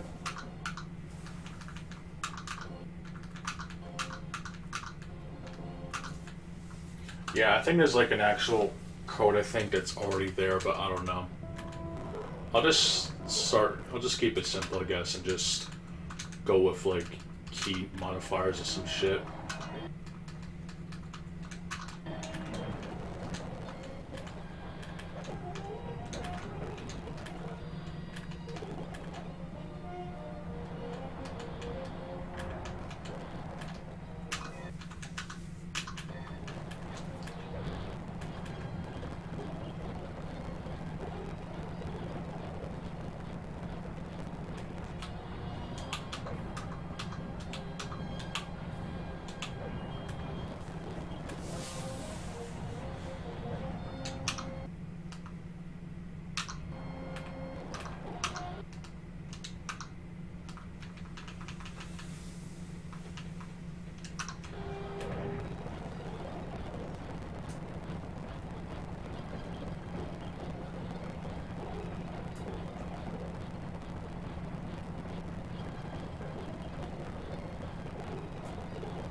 Well, at least I found the actual health modifier. That can come in handy.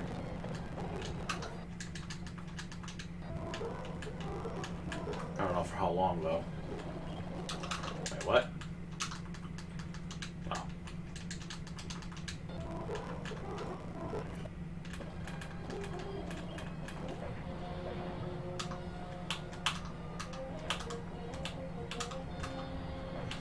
Maybe I felt like, doesn't 1,000 experience get you to level 2, I think?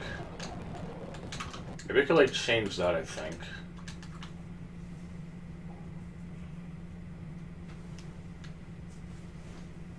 Let's see what time it is.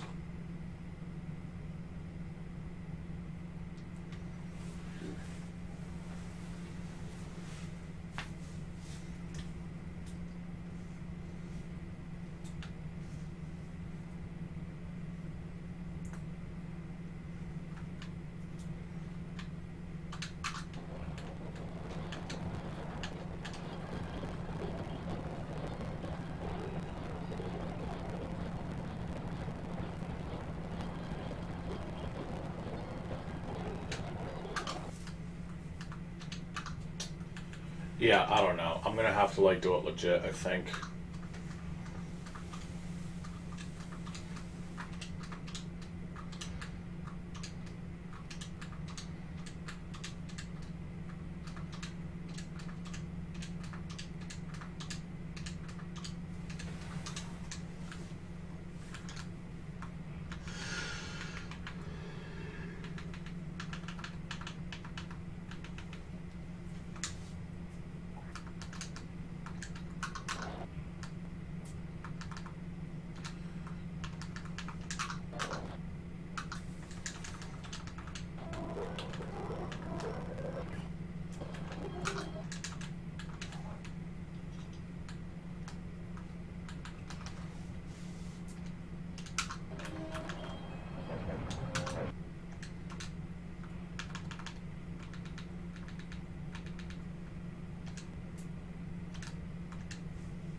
They have to like find a value that decreases, I think.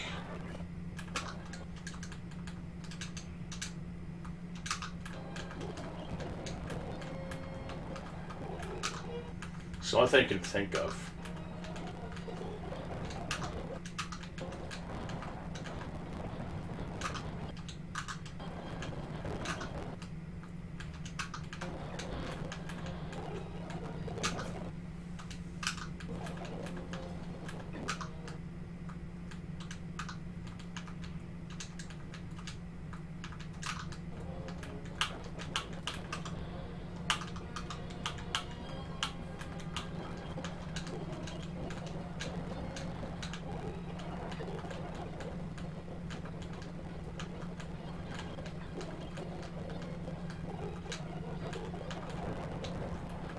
Oh, there we go. I knew it. It's actually, I actually found it. I figured I would find it. Okay, let me wrap this up, honestly.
Now you are truly a legend.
I just want to get to level 99. I'll make a save state.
might as well find the gold amount.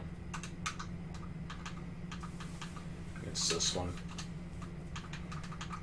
There we go. Yeah, I'll do a game reset just one more time, so I can get to level 99 like very, very quickly.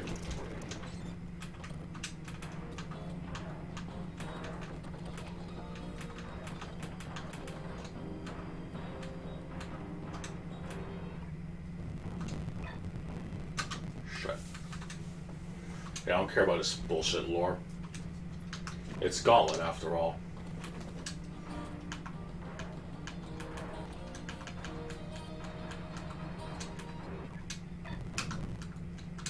Keep hitting my fucking button.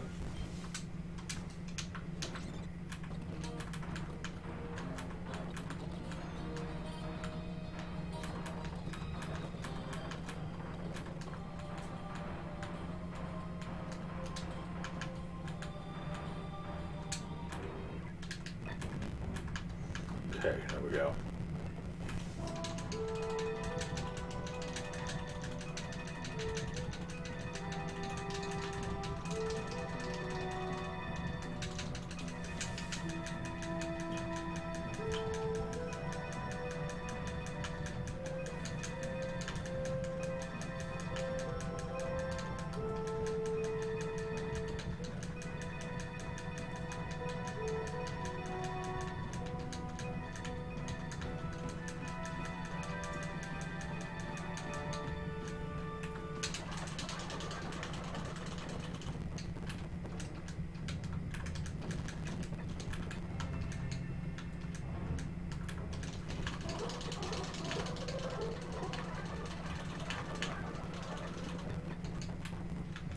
Okay.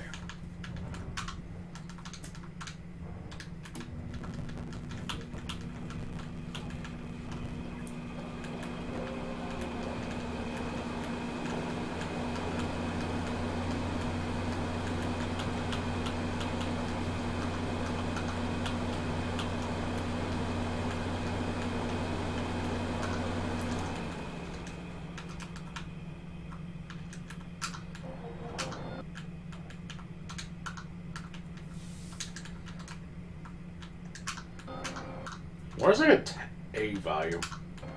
No, it's just, I don't know, okay, yeah. 9 is the number.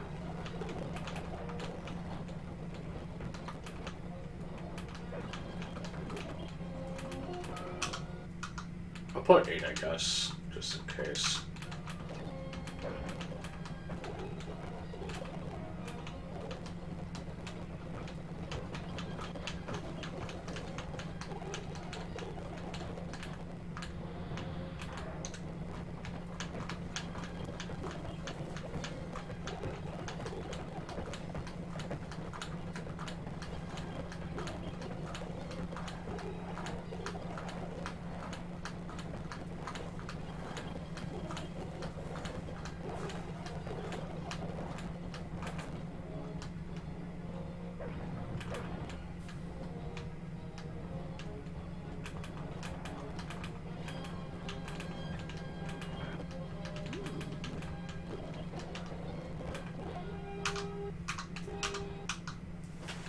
Go.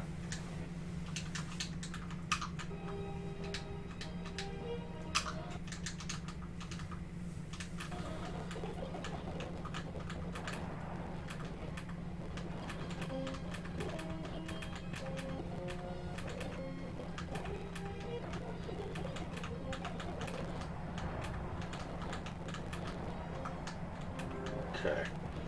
All right, let me make a save state. I'll probably play this some to go.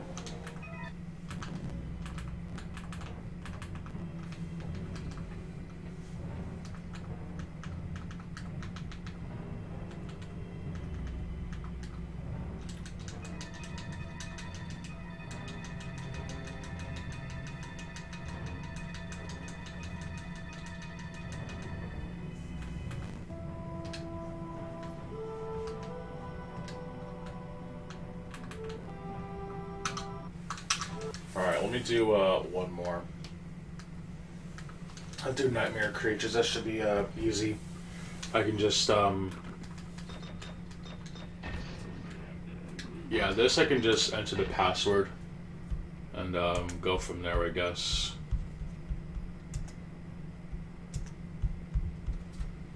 I'll keep things simple though.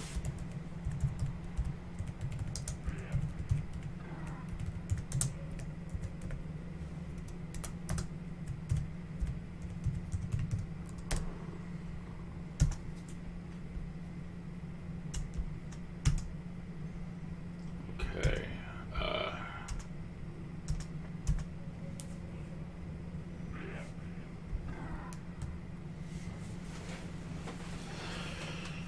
I actually want to see if there's a way to like get all the codes up, honestly, because I know that there's a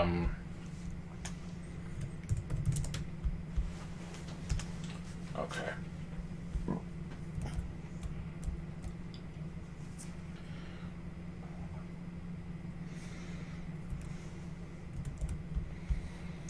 I'm actually going to game hacking again. I want to see if I can find nightmare creatures.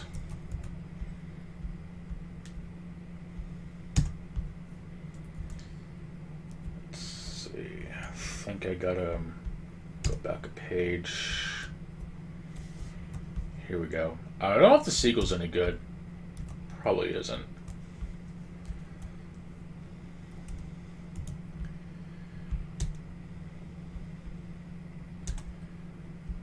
Okay. Let's see. Missed codes, infinite credits. Here we go. Full cheat mode.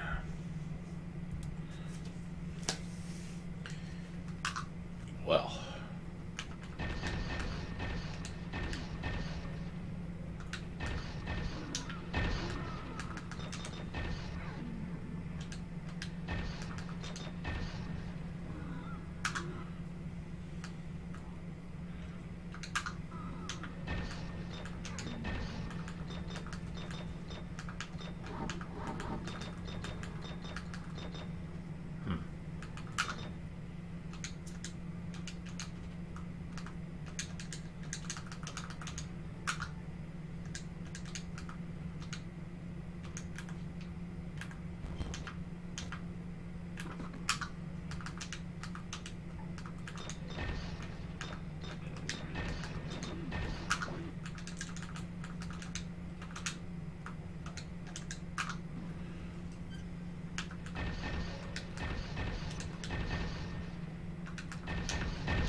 Alright, I'll start off with that, I guess.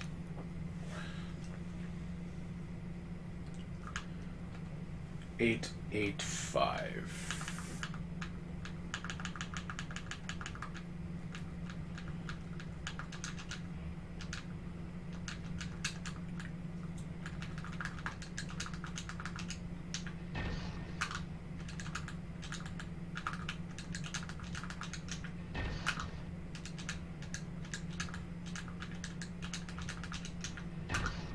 Alright, whatever.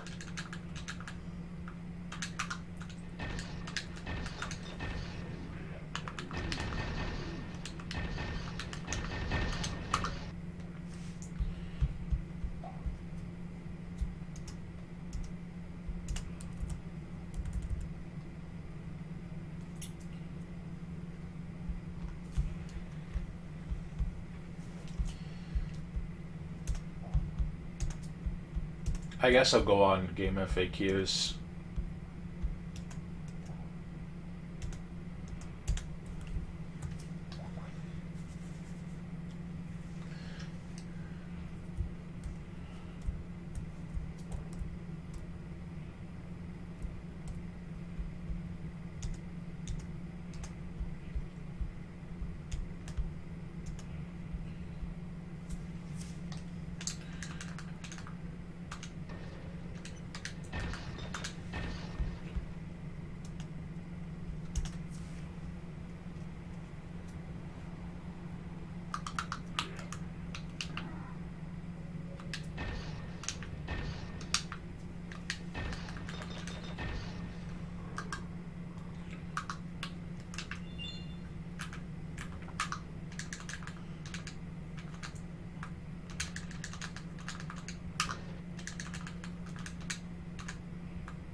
limited, reduce, cut body, play monster, disable combos.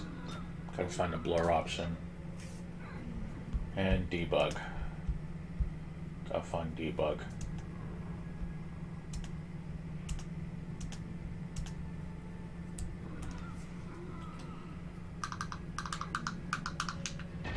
Yeah.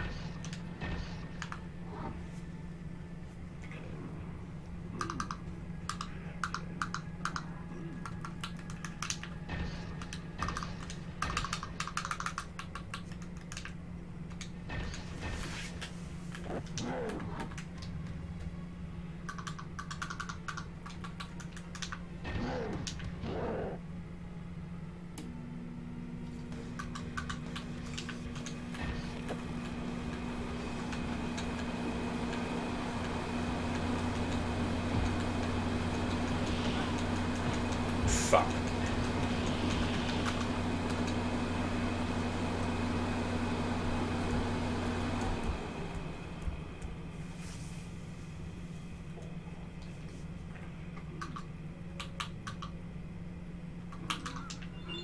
There we go. Some of these aren't even it.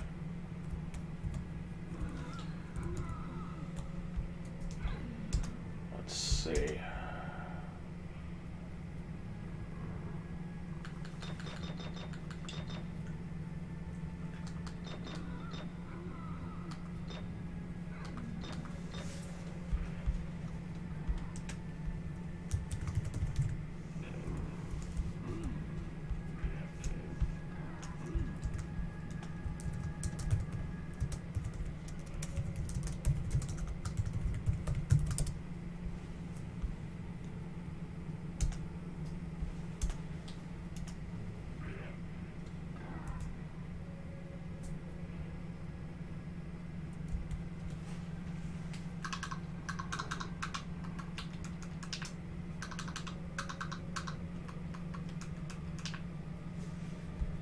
Okay.